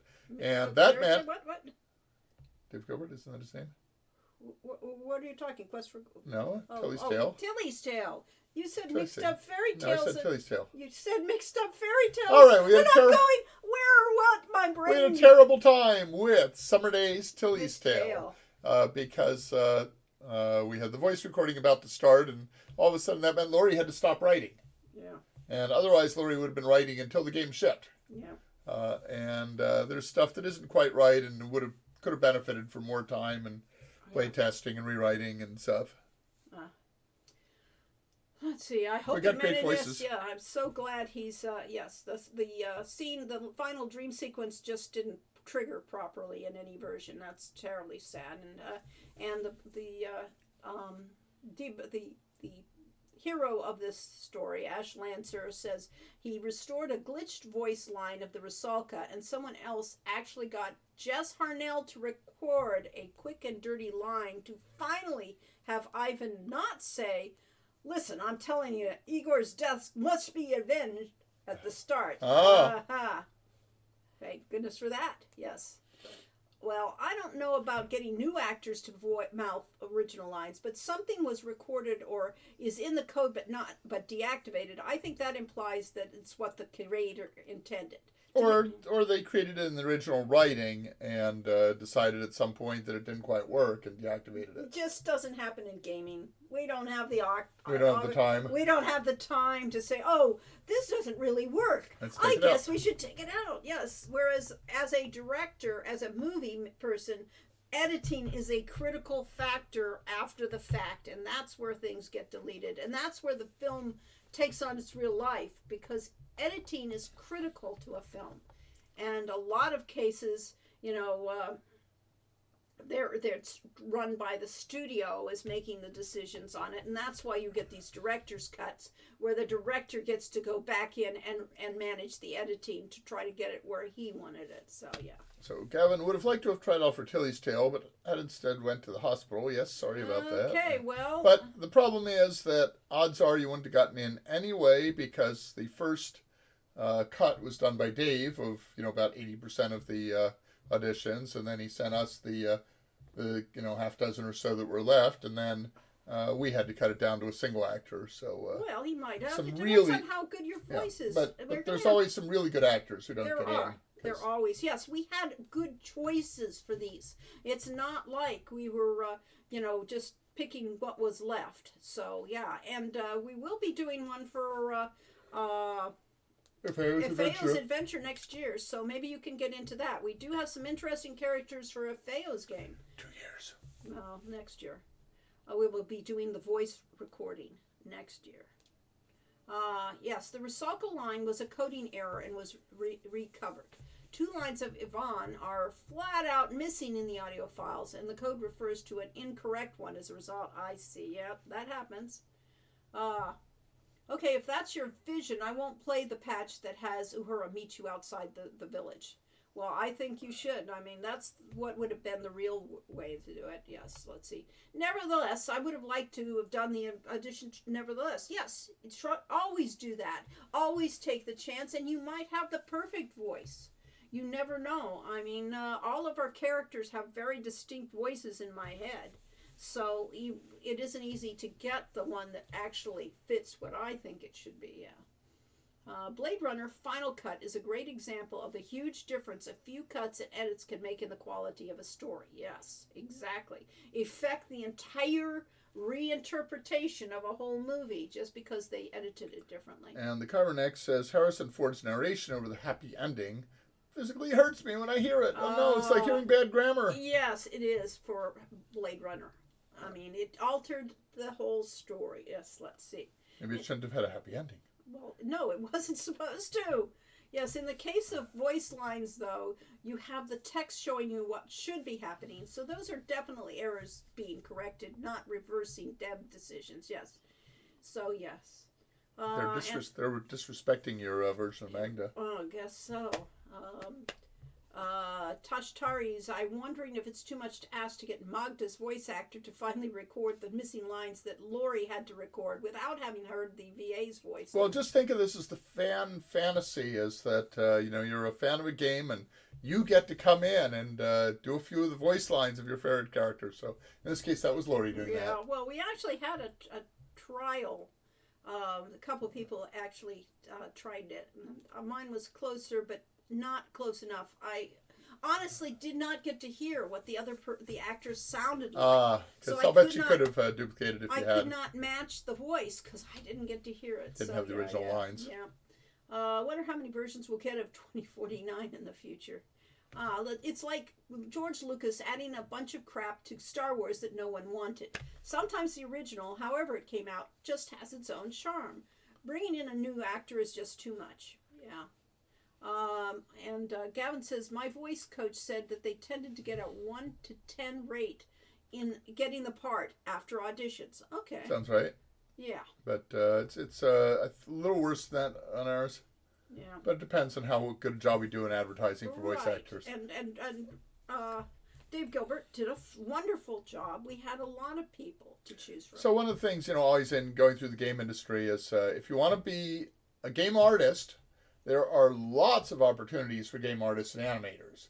If you want to be a game programmer, there's a fair amount of openings for game programmers. If you want to be a game tester or QA specialist, there's gazillions of opportunities for that. But games only have one lead designer and somewhere between 0 and 5 game designers on teams of hundreds. And that if you're coming in as a musician, there is so much competition for the composers and the voice actors. Yep. It's really a cattle call. Yep. Magda's voice actor probably sounds nothing like that anymore. Probably not, because she's aged a little since then. I think the Harry Potter actors, there was something like 10,000 kids coming out for each role for Harry Potter. You know, Yeah, so game Emma Watson development and so doesn't on get that. getting that. Yeah. Yeah. We don't get that, but we get dozens. Yeah. Let's see, Touch. You could always get Jim Cummings to do it. He can sound like anyone. Yes. Or Mel Blanc was the voice actor genius in our era. Oh, did all the Warner Brothers voices. He was just an absolute master at voice acting. Or June Foray. June Foray did thousands and thousands of voices too, and I was so pleased that she actually was in Shannara. That was an honor. And Gavin says, Shannara? yes, she was. What did she play? I don't remember, but she got in Shannara. I think it was Shannara. As opposed to. Let's see. You're not gonna find it that way. No, you'll have to go to Moby Games and see what they've got her. I was looking at IMDb. No, it's not big enough to be. It's probably on there, but credits. Yeah. Voices. German voiceovers, voice acting, Tom Kane. Yeah. Jonna Stewart was amazing as Shella. Yes, Shella. Yeah, I don't see. And she didn't do much work after that. Sue Silo. Yeah, Sue Silo did Sue quite a Silo few was Ain voices. Alessidil and Yeah. Nim Healer and Gika. Oh, okay. I don't see her. Must have been the other one. Okay. At any rate, I got to meet her in background art. Eakin. Okay. Bill Eakin did that. Okay, let's see. The Weekend? Okay. Let's see. I agree. Hence why getting Jess Harnell, a well-known voice actor, he's wacko, and Yvonne's original, basically do a quick line to fix an error that's been pretty much since the CD talkie version existed is so cool. A serious pro for the existence of Cameo. Honestly, yeah, really. One of the weird things, certainly true of everyone in the game industry, but a lot of celebrities, basically, they're just people. They're people that have become famous through their work, but that means that if they're just people, that some of them are really nice people, and probably a fair percentage of them. Yeah, June is dead, alas, alas. Yeah, she has left this place. Gone beyond the veil. Yes. Anyway, I was trying to get into the 1990s. Well, it won't be on there because it wouldn't give him credit. Yes, it would. They have all of our games are on IMDb. Okay. It would not have been any of those. You gotta look before you can say it isn't there. Oh, well. Boris and Natasha, Bugs Bunny, Lunar Tunes. Well, what year did we make games? You have to go specific It would be to the years. mid-80s, mid-90s. Okay. And I don't see it. No. I didn't think we had Jen Foray. I thought we did. At any rate, I may be misremembering it. But her credit would be here unless they have a different category for computer games. No, they have computer games mixed in there. There's a couple of voice games. Video game, yeah, okay, yeah. All right. DuckTales game. Yep. All right, let's see. When the Rusalka's voice was lost, I actually spoke with her voice actor, Poison Ivy herself, Diane Pershing, and she was completely willing to record one quick line to fix the problem. That's dedication. The line is obviously different vocal fidelity, but it's pretty close. Not to mention Hans, Franz, and Yvonne are all mostly ad-libbed, so the change is pretty much irrelevant. Yes. Sounds like there's a statute of limitations to repairing games. It's like bringing old silent films into HDs now so you can see the wires in the background and stuff. I think after almost 30 years, it's too late. Well, yes. Keep in mind, it's an entirely different recording setup. It's off a modern smartphone rather than a professional studio. Yeah, the problem is that, you would first have to, play a recording of the original lines and so on for the actress or actor who would have to listen to them and then reconstruct that voice. Yes. In the case of Igor's death must be avenged, it really breaks immersion, though. Even if it's a re-recorded line, it isn't a perfect match for the others. It's a huge improvement. Exactly. Having a line in the wrong place. Yeah, we have in the code as a pointer to the voice line, so you can have the same line used 100 places if you put 100 pointers to one line. Yeah. To me, it's always been part of the buggy charm of the game. No, no, bugs are not charmed. Let's see, and put yourself in the shoes of somebody playing the game for the first time. They're still out there, yeah. That's very Betty. Quest for Glory 4 is only so good because of how buggy it is. Nature has to balance. If you fix all the bugs, you'll make it into a game that's just perfect, and then the fabric of space-time will unravel. Trust me, Quest for Glory 4 is still spit and baling wire. Oh, there we go. So, Yes. building a cathedral, they always said you had to make an intentional flaw in the cathedral because only God is perfect. Only God is perfect, so therefore we clearly, to keep that from being the perfect game, we had to make it fun. We had to really work hard to... Yeah.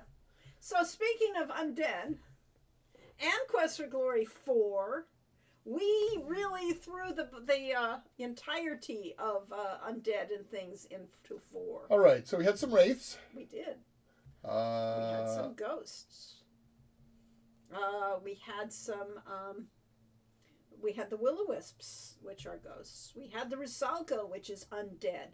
We did not have the a zombie, effectively. Yeah, well, the Not exactly. Necrotars really should have been undead. Yeah. I don't know why they were supposed to be. I guess the reason I made them beast rather than Yeah, I thought they were... undead. They were supposed to be undead. I thought they were resurrected minotaurs. Yeah, no, they're necromancer. dogs. Dogs. They're Right. necrotars. I know they didn't sound like it, but the whole point was, I think I had to make them beasts because there were certain spells you couldn't use on an undead, and since they were one of the earlier monsters, and I wanted the player to be able to actually deal with them, that I let them be enough of a mortal that mortal weapons affected them. OSU says the supreme irony of Quest for Glory 4 is that the opening is very well coded. Speedrunners have been trying to break the game and swap from starting Dark One's cave to the endgame version and have failed practically every time. Different programmers all the time, yes, that's it. The so-called buggiest game is the hardest to crack in that one specific fashion, yay. The Chernavoy, yes, mutated, not dead, yes. Not undead, yes, the Chernavoy are not undead. I'm trying to think how Although it they was... Go ahead. Go ahead, you can finish I your was update, trying to but- think how Quest for Glory 4 was constructed. They might have used the same backgrounds and made new rooms. Yes, for the, yes, endgame. that's how they do. Yeah, so therefore even though it looks the same, it isn't actually the same room. It was probably in-game code terms. put together before the endgame was even written, because the endgame was Long written before, yeah. last, and so making them as separate rooms makes perfect sense. Yeah, we tend to make our games kind of beginning to end, which is not always a great idea, but it's just kind of the way we did the process. Yeah. Is there any way to import my Quest for Glory 5 character back to Quest for Glory 4 and marry the Rusalka? Yes. Okay. Well, that would be telling. All right. Yes. No. Sure you can. Yep. You do that. You do that in your own mind, Yeah. or in a paper game. I think Alive they make a better counterpoint to Hellhound mythology. It is true, and it helps balance the game, but visually and the whole name of them, they should have been undead things, but they weren't, yes. OSU says you can re-import your character to Quest for Glory 4, but you can't marry the Rusalka. Now, also, all those undead hands grasping from the swamp. Yeah. All that creepy, you couldn't, I mean, Lord of the Rings did it right when you looked down in the swamp and saw the dead bodies in the swamp. I mean, clearly that was an iconic moment. I mean, I still visualize it from Tolkien's work, you know. As far as the marrying Rusalka, in terms of medieval folklore, once somebody has been raped, they're damaged goods and they're not suitable for marrying ever. I see. So in modern sensibilities, might have been reasonable, but not in the time period of the game. Well, but no, she wasn't raped so much as deceived. Her boyfriend Drowned by her boyfriend. yes, but it's the old. There's a lot of folk stories, folk songs about the woman who is pushed into the water, you know, and by her lover, who decides he doesn't want to marry her. And of course, the Convenient way to get rid of those. the no longer corpse appeal to you. bride pulls from that same mythos of the woman who is deceived and becomes an undead and marries. You know, the corpse bride was based off of a real myth, so, or at least a folk tale. Will-o-wisps in the swamp. Yes, Yeah. the spirits of the dead children. And Brainiac says, yes, I think the room difference is the case why they can't crack that problem. It's the same for Quest for Glory 5 in the Dragon Blood pool. And vampires, can't forget them. Very important. Can't forget the vampires. And Ada Vis, who, you know, that was supposed to be the big, reveal, is to find out that it's Ada Vis, that your enemy from 2 has come back to haunt you effectively. With proper debugging tools, all you have to do is give yourself the items you need for the end game, and set any tags, any flags that need to be set for it, Right. and then set the room number to the end game and teleport to it. Yeah, okay. And then you can skip the rest of the game. But you I would have love to. the thief elements in Quest for Glory 4. Good. Oh, Peter Lorre, the cockroach thing. Yeah, it was kind of fun. I mean, the whole idea that basically the Thieves Guild has been abandoned, and as far as, the Adventurers Guild has been abandoned. Yes. Thief Guild doesn't exist, but you can, as a thief, figure out how to get to the Thieves Guild, and then you find that the old guild master has been there all along as a giant cockroach, which Yes. is Metamorphosis. based on the Metamorphosis. Yes, exactly. Because what's creepier than a cockroach? And of course, it is Peter Lorre. It's Peter Lorre from the era of doing The Raven and the schlocky science fiction and things for, the horror movies for Hammer, the director Hammer in Britain. So he isn't the same Peter Lorre who is Ferrari. Ugarte. So I have two versions of the same actor in different, metamorphoses, so to speak. Girl went skinny dipping before marriage. Off with her head. Yep, really.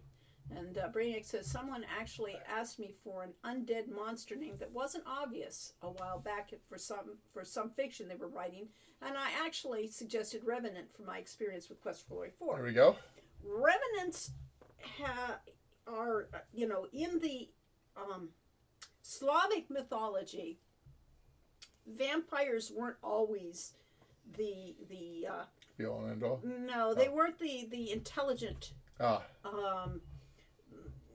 Schwab creature that Dracula made them out to be, but they were just like ghouls effectively, and revenants were that exactly.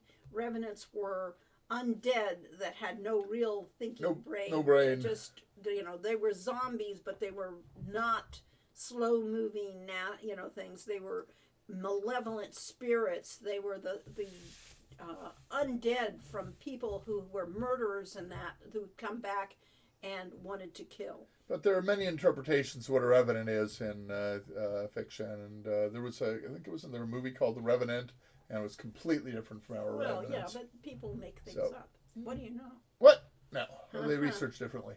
Yeah. Uh-huh. Let's see. The Dark Master. Yes. And Arlo says, speaking of, how is it that you hired John Rhys Davis, who also worked on Gargoyles, yet pronounced Wyvern as Wyvern in your game? Because nobody gave him any direction on it. Oh, this is fun. I just looked on Merriam-Webster, Uh-huh. and it says Revenant, noun, one that returns after death or a long absence, and Revenant, adjective with no definition. But it says, Says, that it's for much- borrowed from French that was originally formed from the present participle of the verb Revenir, to return. to coming back either from another place. It says, or for much of from- 2016 on Yeah. Merriam-Webster, Revenant was among our top lookups, doubtless because it was prominently featured in the title of a movie, The Revenant, released in 2015. yeah.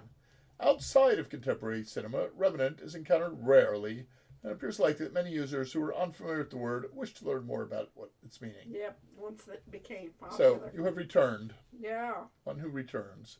Yes. Recent examples in the web. When sniffing out a revenant, lack of decomposition was literally a dead giveaway. Ah, okay. Does this rodent revenant cross a Stygian void to haunt us yet again? Ooh, I like that. Uh-huh. I like that sentence. Okay. It's probably talking about a dead politician, or a Yeah, really. career dead politician. Okay. Then a brutal revenant from early Kahndaq seeks, with the aid of smoldering ancient zombies, to restore Akton's dynasty, and the Justice Society needs Teth Adam back. Okay. That is Oh, yeah. going very, very far afield. Thank you for choosing John Rhys Davis for narrating the game. It would have been a first choice, definitely. There was like, you can get hold of him. Yes, please. Yes, please. Yeah, so Tim Curry would have been my next, to get him in my games would have been, he would have been great right too. up there too. So no. Stu Rosen was our Yeah. voice director, and just did a fantastic casting job and a fantastic directing job, really. I just had a flash of inspiration. A Quest for Glory patch so you could fall off the stairs in the castle, and the death message is a picture of Roberta Williams saying, "Thank you for playing Quest for Glory 4, Shadows of Darkness. Next time, be more careful." Yeah, during development of King's Quest 4, the programmers had taken the hot tub image from the back cover of Leisure Suit Larry and had that in as with Roberta in it, giving the death messages. And we thought the idea of having the game writer show up and berate her players is not a great way of getting people to love the game writer. It didn't seem to, stop him. She did have her face in those games, so Definitely had just fans. not the hot tub scene, okay? No, she didn't approve of that. But she didn't find out about it until about 3 days before the game went into production. Made them take it I out. was wondering who they chose to narrate. Yes, John Rhys Davis, who also did, of course, Sully from the Indiana Jones movie, and did Sully, yes. Sully, yeah, and of course did Gimli. Gimli the dwarf. Gimli. And Lord of the yeah. Rings, which I consider Lord of the Rings one of my favorite. Take the 3 movies taken together as one of my favorite films of all time. Yeah. So Roadwork says me revenanting to do my math homework. Yeah. And Webhead says, I remember there was a Diablo-like game called Revenant in the late 90s. You could play as a Revenant. I'm not sure if anyone else remembers that game. I don't know. There we go. I heard of it at the time, but Slavic says, speaking of Revenant, a great Where? game. Next to the thing you've got highlighted there. Great game from the 90s. A superb intro cinematic. Huh, okay. And let's see. I just remember Rise from Your Grave and Ghouls and Goblins, or Ghosts and Goblins. And says Cole said once JRD saw how long the narration script was, he basically just motored through it. Well, that's not exactly true. So, his agent made a deal with Sierra for how much we were going to pay him, which was considerably more than union scale, and they budgeted 2 weeks of recording time for it. And he got a week through that and said that he was much less than, he was about a quarter of the way through the script. So he had to motor and through it. He said, okay, let's just forget the cues. I'm just going to read these lines. Honestly, we wound up doing the same thing with Quest for Glory 5 when we were doing the voice things. No cues, just have them read it. It takes longer on the back end, but the actors just cold it. Yeah, they and they're read these stupid lines, so Orestes with that accent. But my favorite was the one who did Wolfie, because Wolfie's lines are just these convoluted, silly lines, just like Gnome Ann's. They're equally silly, but these actors and actresses cold read them and get it just perfectly, one take. Just amazing. That's the skit. That's what it's all about. And also you get into the flow of reading when you're doing a script, and being interrupted every 5 seconds for another cue does not help with the flow. Oh, issue Brainiac says, "Oh my God, don't tell me that! Now I can hear Tim Curry narrating the lines in my mind." Yep. Oh dear. Let's see. I think they said the CD-ROM from Hell thing was just a joke, and that he really enjoyed it. He probably did. He was I did find some of these old you photos. found the photos. Do you have them? I had the one where John Rhys Davis is strangling me, and I've lost that. I think I think I might have left in the platinum a printer that we gave away. No. Um, Well, but you'll have to find the photos. I will. Yes. Photos, pictures. Memento. I think I put it under mementos, so I wouldn't lose it. CD-ROM. The CD-ROM. There we Okay, go. there we go. There's a picture. So here's me showing John Rhys Davies the script. Okay, yes. And he's getting to see just how long it was. Yes. Or what lines he has to read. Very good. That's an awesome picture, yes. Let's So see. I've got a few of those of John Rhys Davies, but the one of them he was mock strangling me. Let's see. I did enjoy Tim Curry's Gabriel Knight. Yes. Hi, Valiant. Welcome. Can't hang on for long, but I hope everyone's doing well. Hi, Ryan Cheese. Good to have you come over. We haven't Yes, played I- his games for a while. We should do that again. Yeah, I know.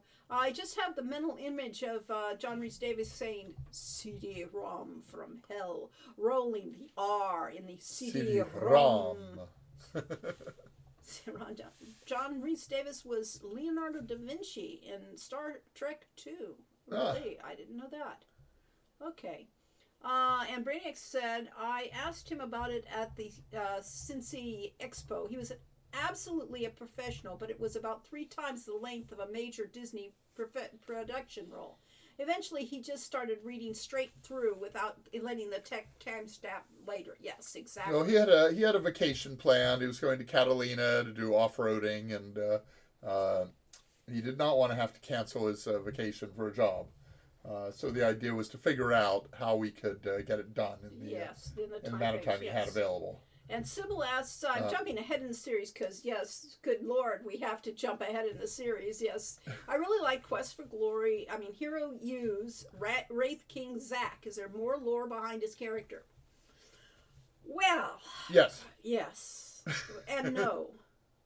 Wraith King, there was always... There is a tomb along the passageway when you go into the dungeon. It's the hallway that has all of the symbols on the wall of the valor and so on. And there is a room in there that originally you were supposed to be able to open, and that we cut because we thought it was unnecessary. But that was going to be the Wraith King's lair. No. Yes. No. I don't actually know what you're talking about. Okay. I do. I play tested the thing. They didn't write that.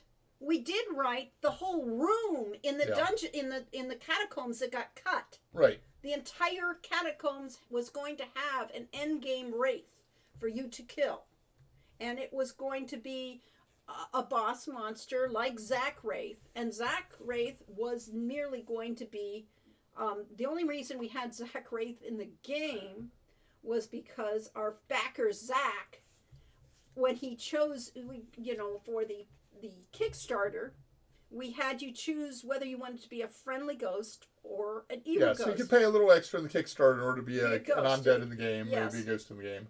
You'd have your name in the game. That's what we were saying. Yeah, and we asked each player that chose that, do you want to be a helpful spirit or a hostile one?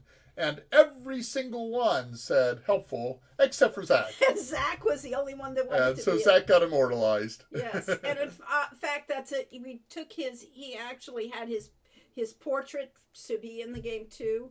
So we took his face and put that. That's the Zack Wraith thing. But we were planning on having another boss Wraith, which would have more story to him. But we round up, we're having to cut things. But we did have a backstory behind the Wraith, and he says his phylactery and everything is one of the puzzles. But that's where did that come? Zack's Wraith. There's also a Wraith in the basement, in the torture chamber that's in there and is tied to the room. And but that caused no end of problems in testing the game because the programmers got confused between the Wraith, the boss Wraith, the Zack Wraith, given 3 different names and right. for So 2 we different took monsters. out the boss, so Wraith Zack is the combination of what would have been the endgame Wraith. Yeah. And it really should have been, in retrospect, we should have put him into that Wraith room, but we killed the Wraith room and did not actually physically 3D it. We have designs for it and that. The other major cut we made to Hero U is we're going to have an entire underground city. Um, But that was early. That was early on, but basically you have to make some cuts in games unless you've got unless you've got Breath of the Wild level budget. Right. My ideas always exceed the budget of a game or the time constraints for everything. So yes, Brainiac says Wyvern versus Wyvern was probably a casualty of no time for direction. Yes, and there's a lot of words that honestly, it isn't easy to do, that you really have to, I mean, like Silmaria, trying to get these words that are not real pronounced correctly and not having the person come across them randomly. So there are a lot of lines in long scripts like Quest for Glory 4 where somebody pronounces something differently, yeah.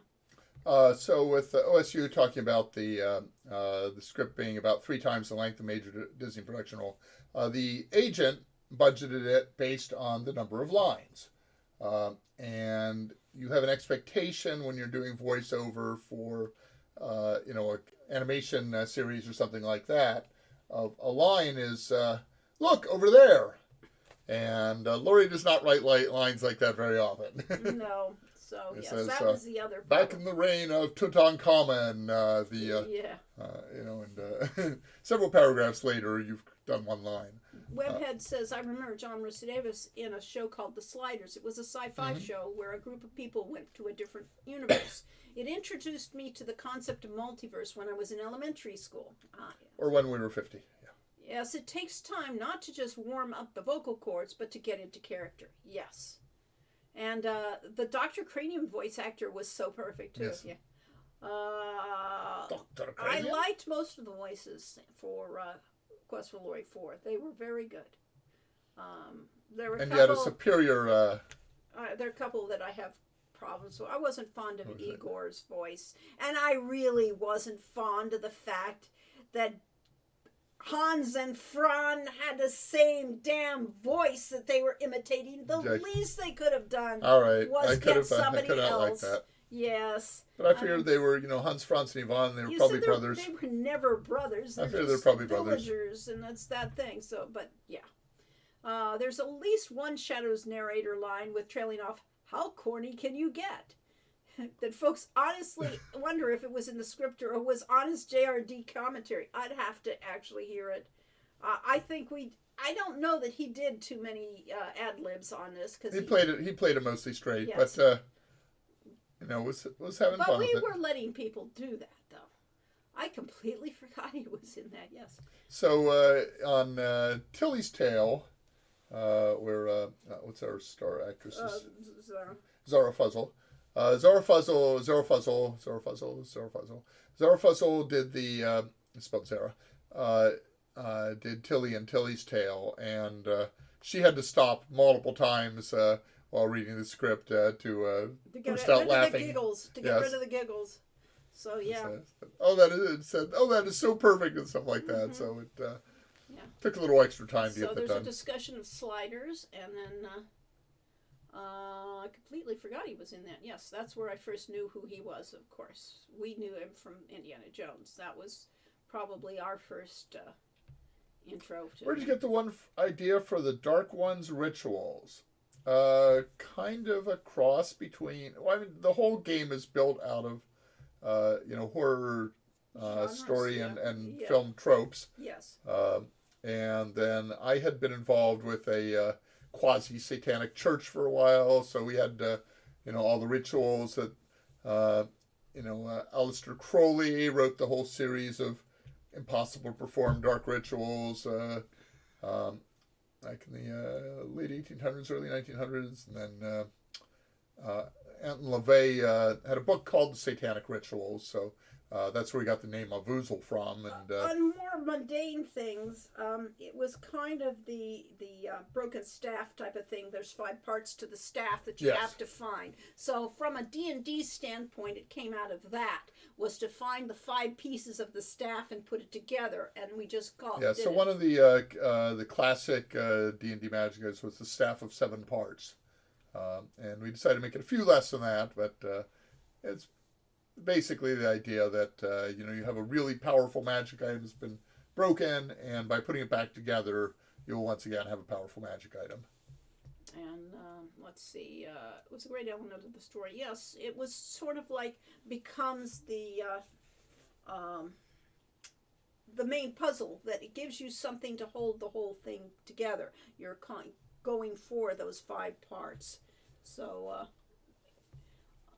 it becomes the A story of the thing. And it's also kind of like the overview of the whole Quest for Glory series, where you had the seasons and the magical elements and so on. So here we had the 5 rituals, and each one was symbolic of some aspect of magic, and you had to have them all in order to do the greatest ritual of all. So back to Sliders. Unfortunately, the series doesn't get any kind of closure. Kind of went off the rails, especially with the actors quitting. I seldom watch a series past its first 2 years, because they lose the energy, they lose the actors. They don't, unless they have a strong person guiding the whole series. Usually a series will jump the shark, as the term is, because they get dumber and dumber. Yes. Whereas with Star Trek: The Next Generation, was I believe the second season that was absolutely horrid. Oh, the first was pretty dumb. First was pretty dumb. Second was horrid, and third season started to get better. Third, it started to get better. It just got better as it went along, honestly. But yes, let's see. There's a line in Magda, in Quest for Glory 4, where Magda says, Giorgio as Giorgio Armani. These things happen, exactly. And especially if you don't have a guide there. And from now on, I now know, get that guide there, have the director know these words so they can tell it. And that was one of the problems with having Dave Gilbert direct Tilly's Tale, is because he wasn't inside Laurie's mind when he was directing it. Yeah, really. Let's see, Arlo But says, mostly he did an amazing job. Did Jerry star in anything after? And he starred in Crossing Jordan for a while. Okay, fine. You should get Arnold Schwarzenegger to do narrations for the next Quest for Glory game. His pronunciations would be entertaining. Exactly. I do not think we can afford Arnold Schwarzenegger. We could probably get somebody to imitate Arnold. Oh, okay. Because anybody can imitate. Voice, yes. Yes. Quest for Glory 5 expansion and introduce Hercules and get Arnold to do the voice from Hercules. That's a bit of a stretch, yes. Is Avuzal actually a demon in that mythology? It's actually it was a spider god. Spider god in the rituals. In rituals, and vaguely mentioned. Don't step on spiders, because Avuzal will get you. Yes, exactly. Yes. So Avuzal. He's a chaos creature in our game. Yeah. That he's from the chaos dimension. He is a dark one. He's an old one. He's definitely from that dimension of chaos and which is all sort of stolen from Cthulhu mythos. Oh yes, definitely we pulled Cthulhu, but he's not an undead. That's for sure. No one can play Hercules but Kevin Sorbo, except for Steve Reeves. I mean, yeah. Stasik says, Mordavia is autumn. It is, and that's why we have the pumpkins and all the colors. It's just grand and glorious. And, what can you say? That's Mordavia. If you could see it without the reflection. There you go. That's Mordavia.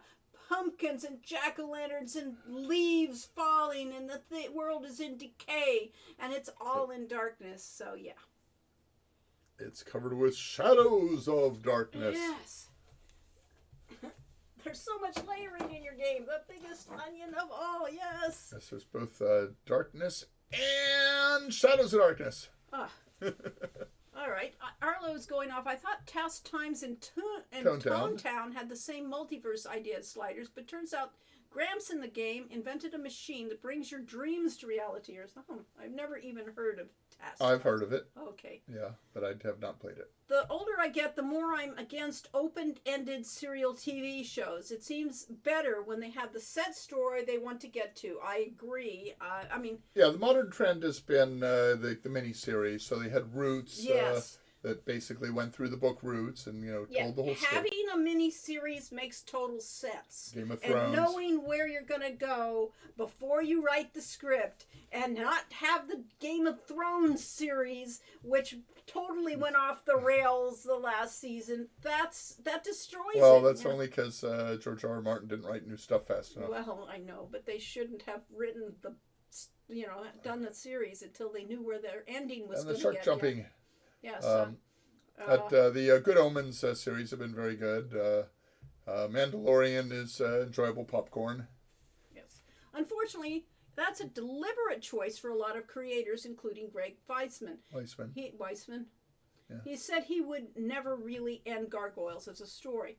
Ah. Well, if it doesn't, that's why we had Quest for Glory 5. I really wanted closure. I had to fight to get this series and to actually bring your hero to have his ending that he deserved. So, yeah.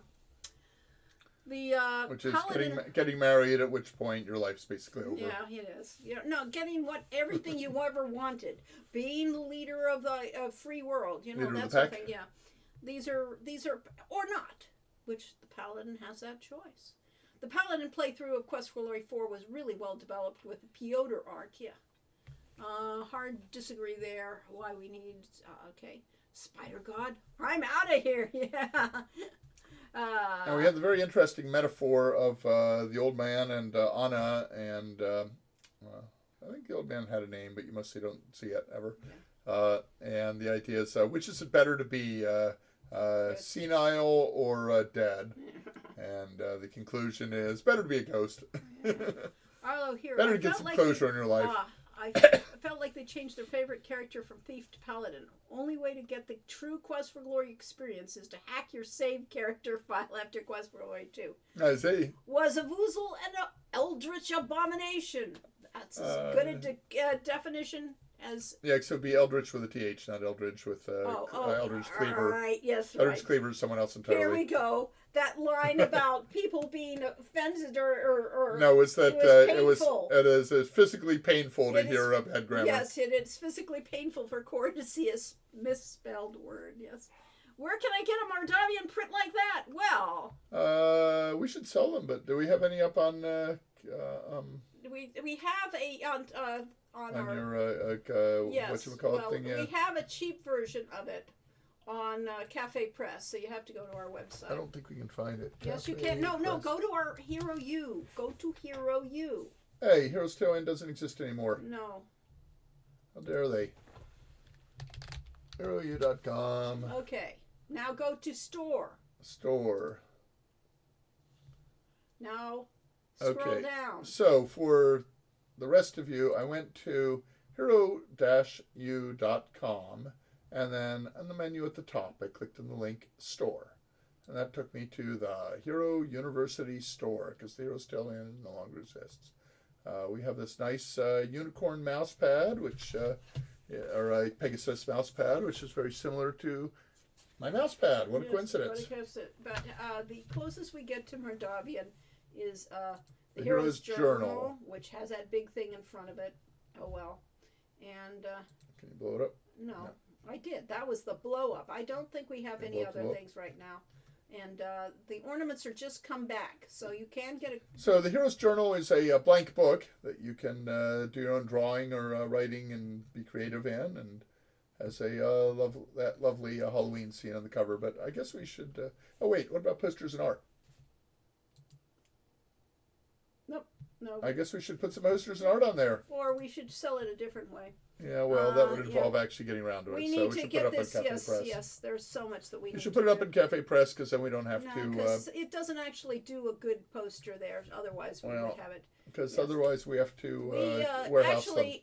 No. What you do is you give them the PSD, the JPEG to actually print themselves. So what you can do is you can go to our Patreon. Yes. Which also has a link on hero-u.com.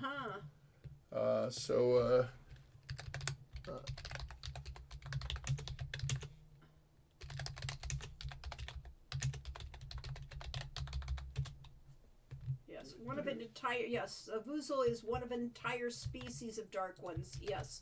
Figure they are creatures from another dimension.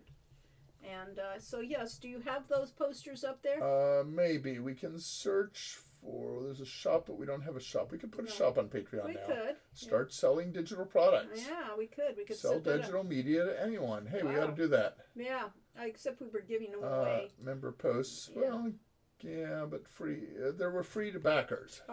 Yeah. So I think there ought to be a way to search, but I don't know what it is. Oh, well. Manage posts, edit tiers. How about if you view as creator?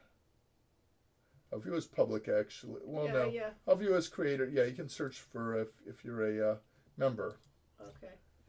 So let's search for poster. Okay.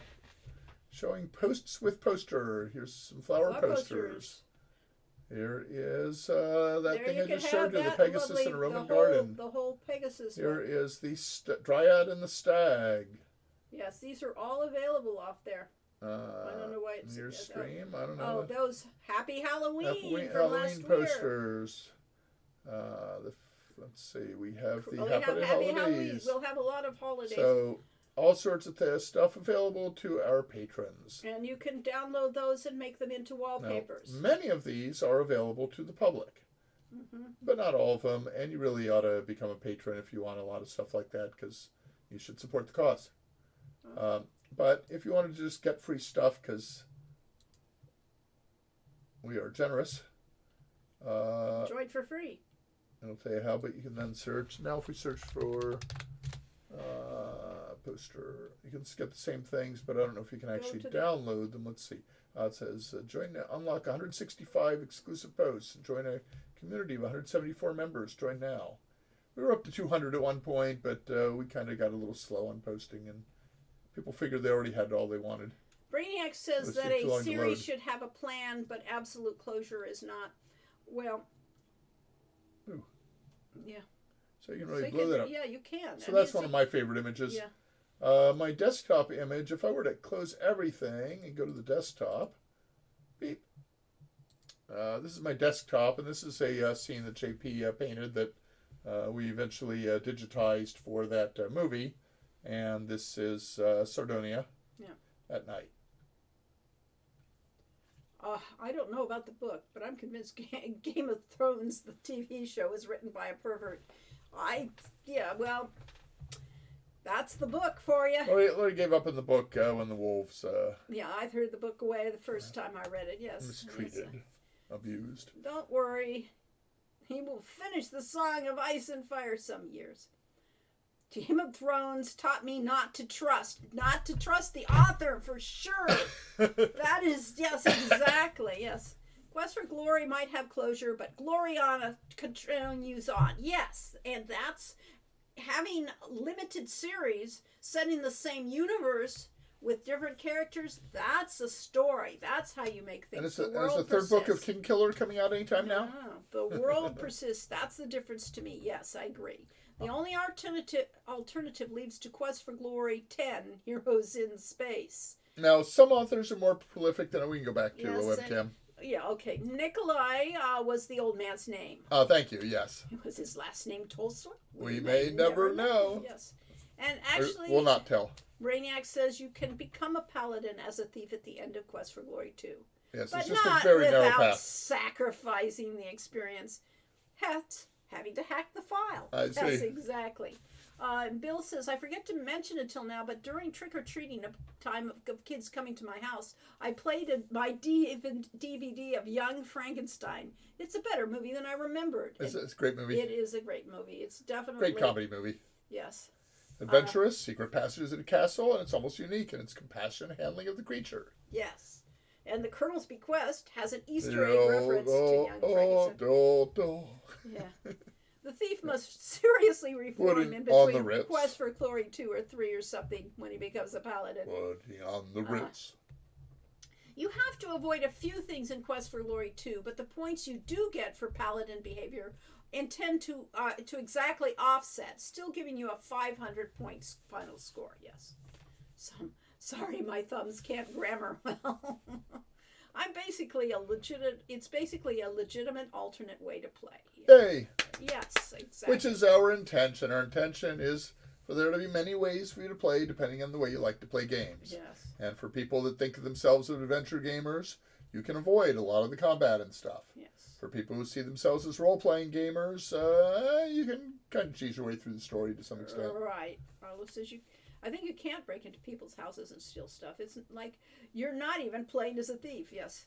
I have to do some shopping. Obviously, you're more than a rogue. Well, the more thief of a could rogue than a thief. Yeah, yes. we should have called you rogue, but people don't really know what a rogue means. Yes, so we didn't have the concept of rogue distinction at that point anyway. A Or- thief becomes a paladin. Maybe Aladdin. Yeah.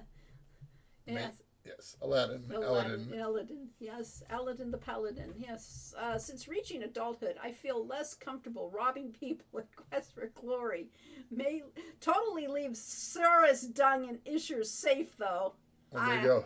There we sure. Sorry, we didn't let you do that. I don't think. All right. Sort us about that. All right. Yes, stealing from the little old lady has a whole nother feel once you've cared for your elderly mother through her dementia. Yeah, I've been there, done that, sort of Twice. like that, yes. I guess that's what Granddad back on the Quest for Glory War forums was talking about all the time. Yeah, life gives you context, not necessarily the ones you want. Everyone, you rob. And Yay! Thank you for Teapot. We really appreciate thanks it. for following us, Yeah. Teapot. Yes. Everyone. We'll be on, by the way, for people who don't know our schedule, we are on every other week, every second Saturday.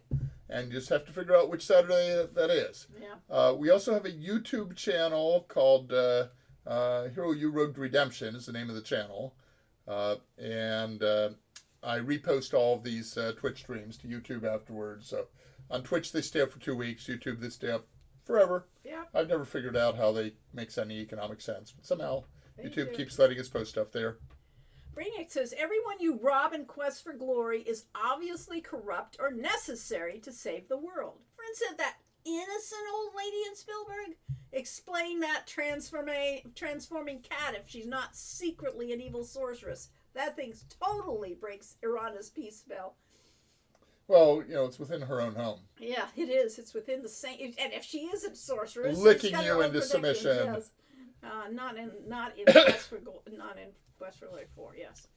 Well, what about Kareem in Quest for Glory 2? And even though the armor is a jerk, I think the whole point of being a paladin is that you still don't steal, even from jerks. Well, The idea of Paladin in Dungeons and Dragons, your extreme corner of the alignment scale. Yes. You are absolutely lawful and absolutely good.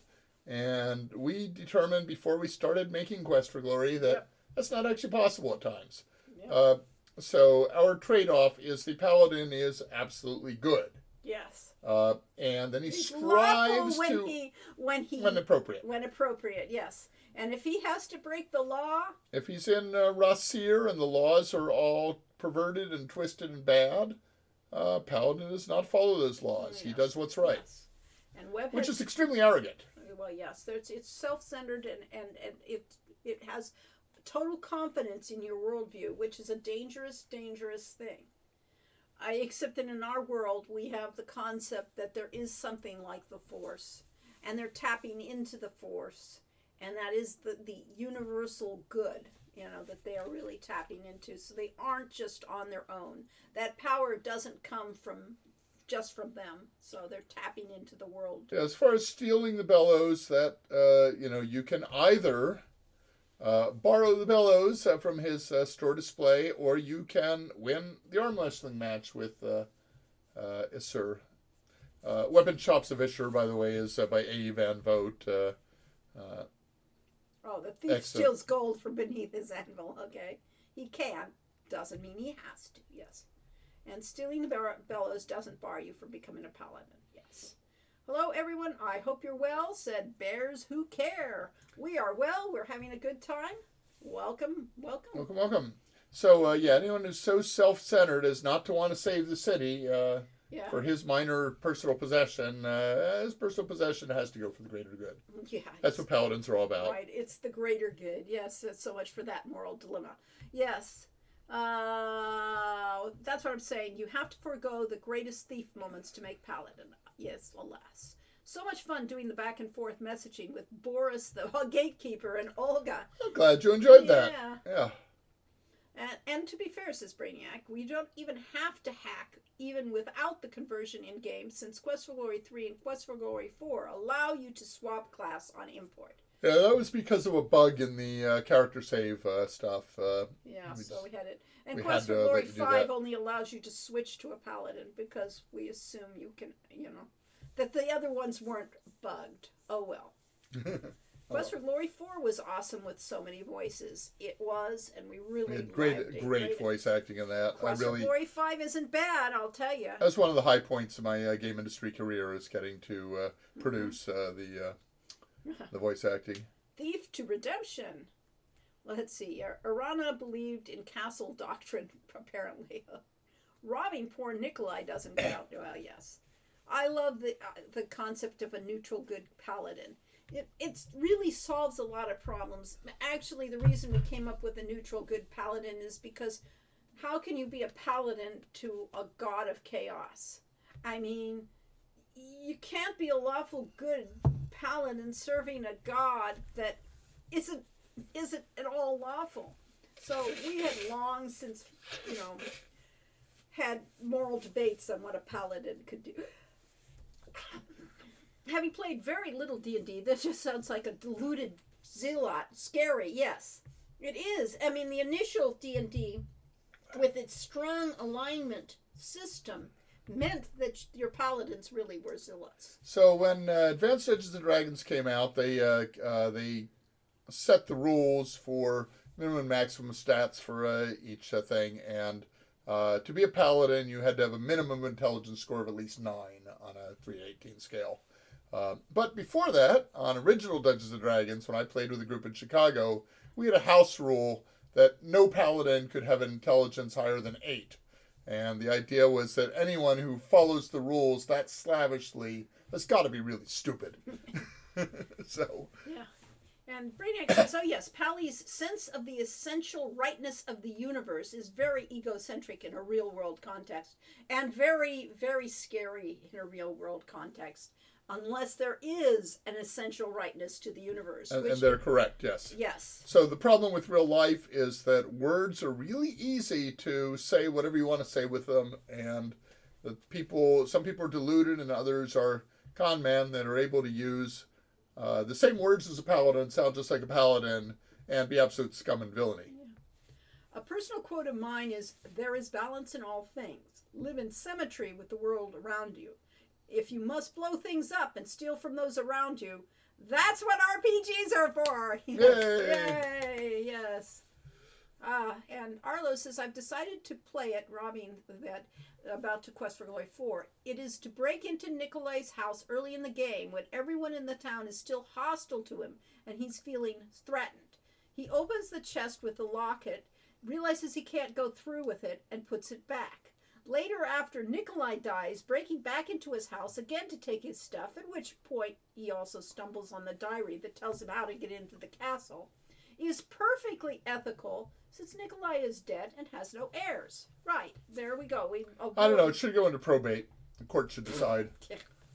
And Roadwork said, tried to hack the Quest for Glory 1 export file the other day, discovered the rude developers encrypted the file. There's stuff on GitHub, but I was too lazy to actually figure it out.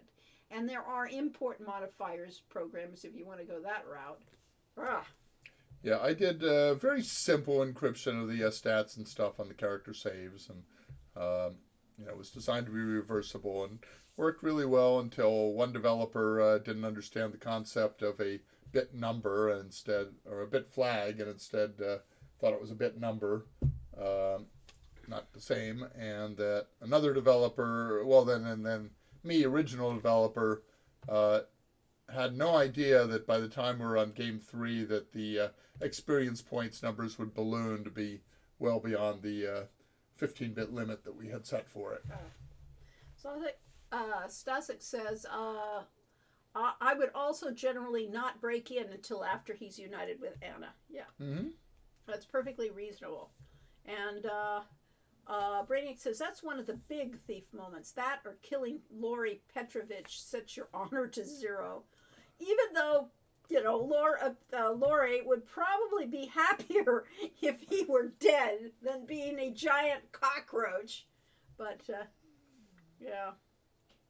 Let's see. And Roadwork says, haha, yeah, in Total War, Attila's one of the hero traits is stupid. Has a high loyalty behind it. Oh, there we go. Yeah. And Kid... Well, we played a little bit of the Champions paper game, tabletop game, and one of the major features of that is disads, that you could basically take weaknesses and flaws in your character, and they gave you points that you could use to spend on strength. Compensate on strength. So I really loved that concept. And they matched some of the things that happen in comic books. So one of them was obvious and accessible focus. If you've got... Iron Man's nuclear reactor in his chest or whatever. Gavin had to go off and to do his Pathfinder game. Yay!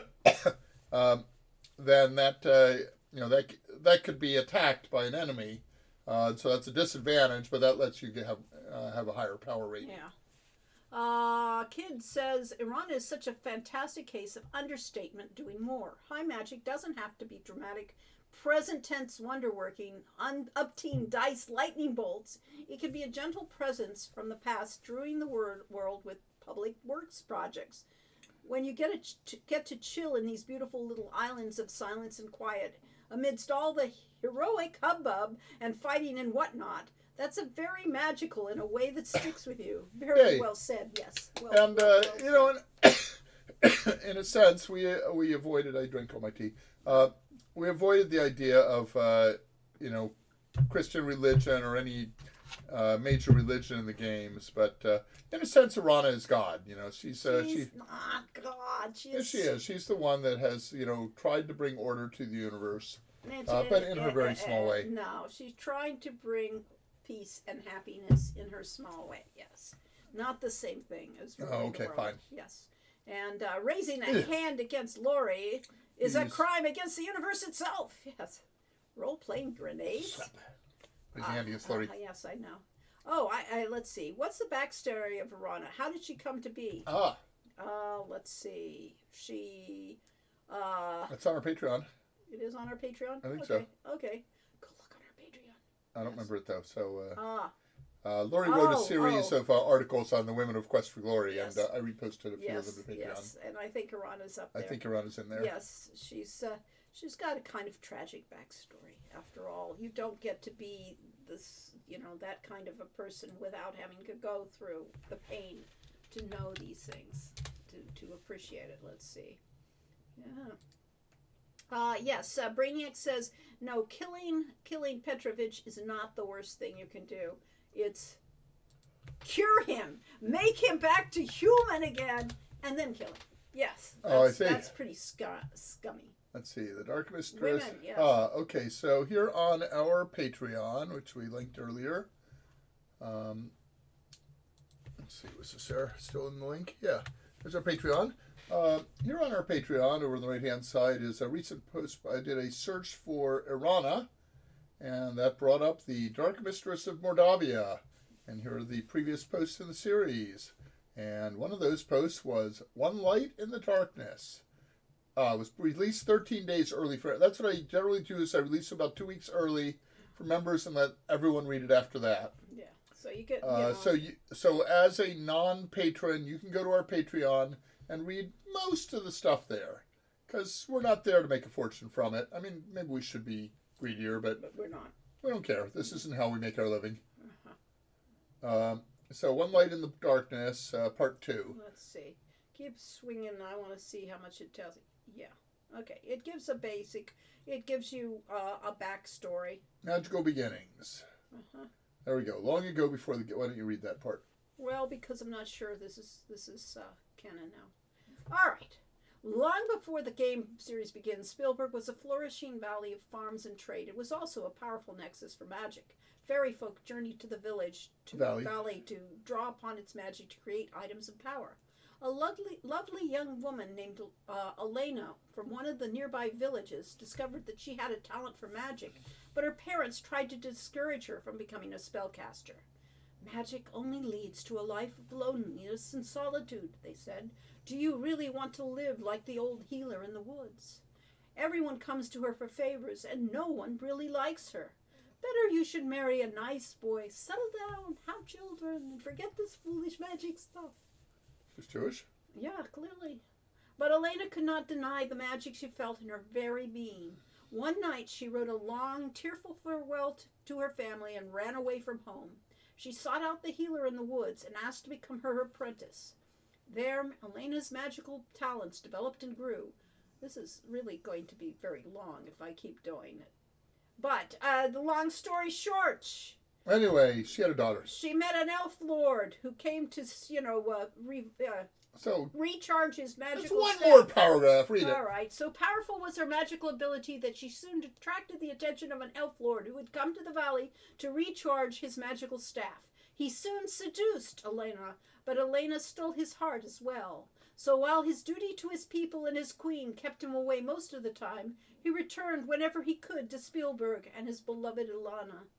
Then Elana bore him a daughter and named her Arana. So that's Orana's origin, and that's why Yes. she is half elf, half human. Yes. And then there's the Half-Blood Princess. Don't know where you came up with that title. Yeah. Fairy Trials, Spielberg Spells, Wizard's Yeah. World. There's much more. There's much more. Yes. Coda. Yes. Or perhaps the story doesn't end there. Perhaps the hero... Can call her from beyond the grave to save the world once again. We'll learn more about that in Quest for Glory 5, yes. Let's see, Brainiac says that Lori Petrovich is faster than you at the draw if you try to kill him as a cockroach. Let's see. Ah. All right, squill down. Yeah, you ever seen how fast cockroaches are? There. Irana's backstory is on the QFG wiki. Lori has written about it many times, yes. And there are a few, most on various Quest for Glory fan sites. At least one of them. But the only official valid one is our Patreon. Yeah, clearly. Lori, thanks for putting the Mordavian backstory in such detail in the Adventurers Guild Journal in Quest for Glory 4.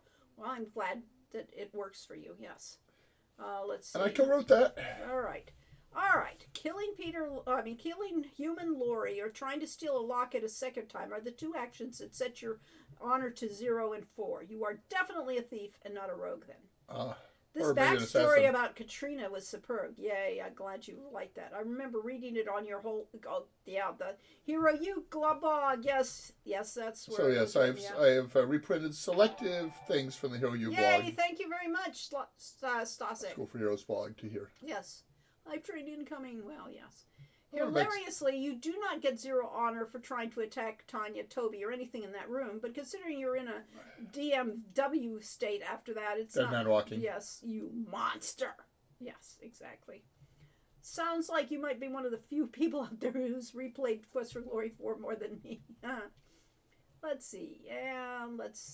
Hilariously, we did that. There was something up above a bit. There's a hype train going on. Thanks you for the Yay. bits and subbies and gifts and stuff. Yes, okay. I'll look into reading. Let's see. Yeah, we've gone past that. We've gone through all of that. Okay. Scroll down. Let's see. And Stasek subscribed with Prime. Yay. Hey. Come to think of it, you did reveal a lot through journal entries and the like in Quest for Glory 4. Not as much in other games. No, but we had the opportunity. Well, we had the different, odd relationships with Sierra going on that let me spend more or less time in the game. So Quest for Glory 4 was the one game where Lori and I were full co-writers. Yeah, and we had the... And so the Journal of General Job Adjusting or whatever we had in Quest for Glory 4 that, I got to co-write with her, and we each wrote, took turns writing the stories in there that were a lot of fun.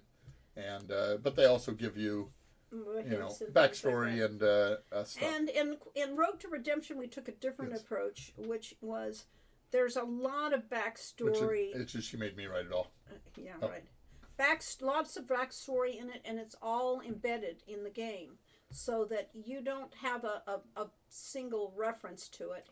You have to actually go to the library or go to the hidden books or the occasional painting will give you this history, so that it's an experiential type of thing, that you get this build up of what the story is about as you go along.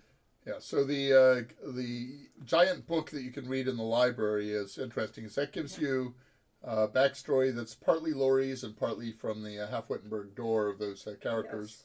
Yes. But it's Laurie's take on Laurie's spin on it. Not much like the Half-Wittenberg door version. Yeah, it's Laurie's spin on it. Yeah. But taking those characters. But that was intended to follow up on in the future Hero U games if we ever get around to writing them. Yes, right. And Brainiac says, as it's November, I'm back to my standard state of fluctuating between Trial and Shadows is my personal favorite. October, there can be but one. Yes. The only shadow. Yes. It can only be Shadows. And Stasek says, for me, it's Shadows all year round with some random forays into Tarna. Okay, awesome. Good. At any rate, we didn't get to finish all the discussion of undead in our game. But that's okay, because we never actually do what we're going to talk No. about. It's after 4:30 and our time, which is 2.5 hours. And I've been sitting here with my legs tightly crossed. Oh, no. So we better say goodbye. Thank you all for showing up. Thanks for we will coming. see you in 2 weeks. We'll figure out then what we're actually doing. 2 weeks will be, let's see, We're just today's happy 14th. to have this time with you regardless. Thank you very much. Thank you. Thanks, everyone. So Saturday, November 18th, we will be back on Pacific Standard Time. Thanks for the live stream, says our first time chatter. Yay. Missions. The Shen. Thank you. Anyway, we're changing tonight. Set your clocks back. Yes, it's spring forward, fall back. It's daylight savings time. Daylight savings goes away, and we'll be on Standard Time. And so the next stream will be 2 p.m. Pacific Standard Time on Saturday, the 18th of November. We'll see you then. You do math? Is that how I can do that? I can do arithmetic. Oh my gosh! I didn't even bring up the calendar. He didn't bring up the calendar. All right, you've come too late. Oh well. Yeah, this is the end. But math. Yes, he does math in his head. Get that part. OMG. He didn't put it down on I paper. have a degree in mathematics. Yes.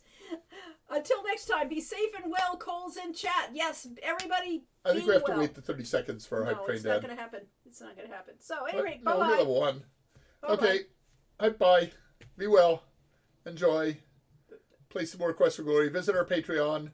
Have fun. We don't actually care. I mean, it's lovely if you become a patron and you'll get more stuff, but we'd like you to read the things there because we did a lot of work putting them there. Yep. Bye-bye. Have fun.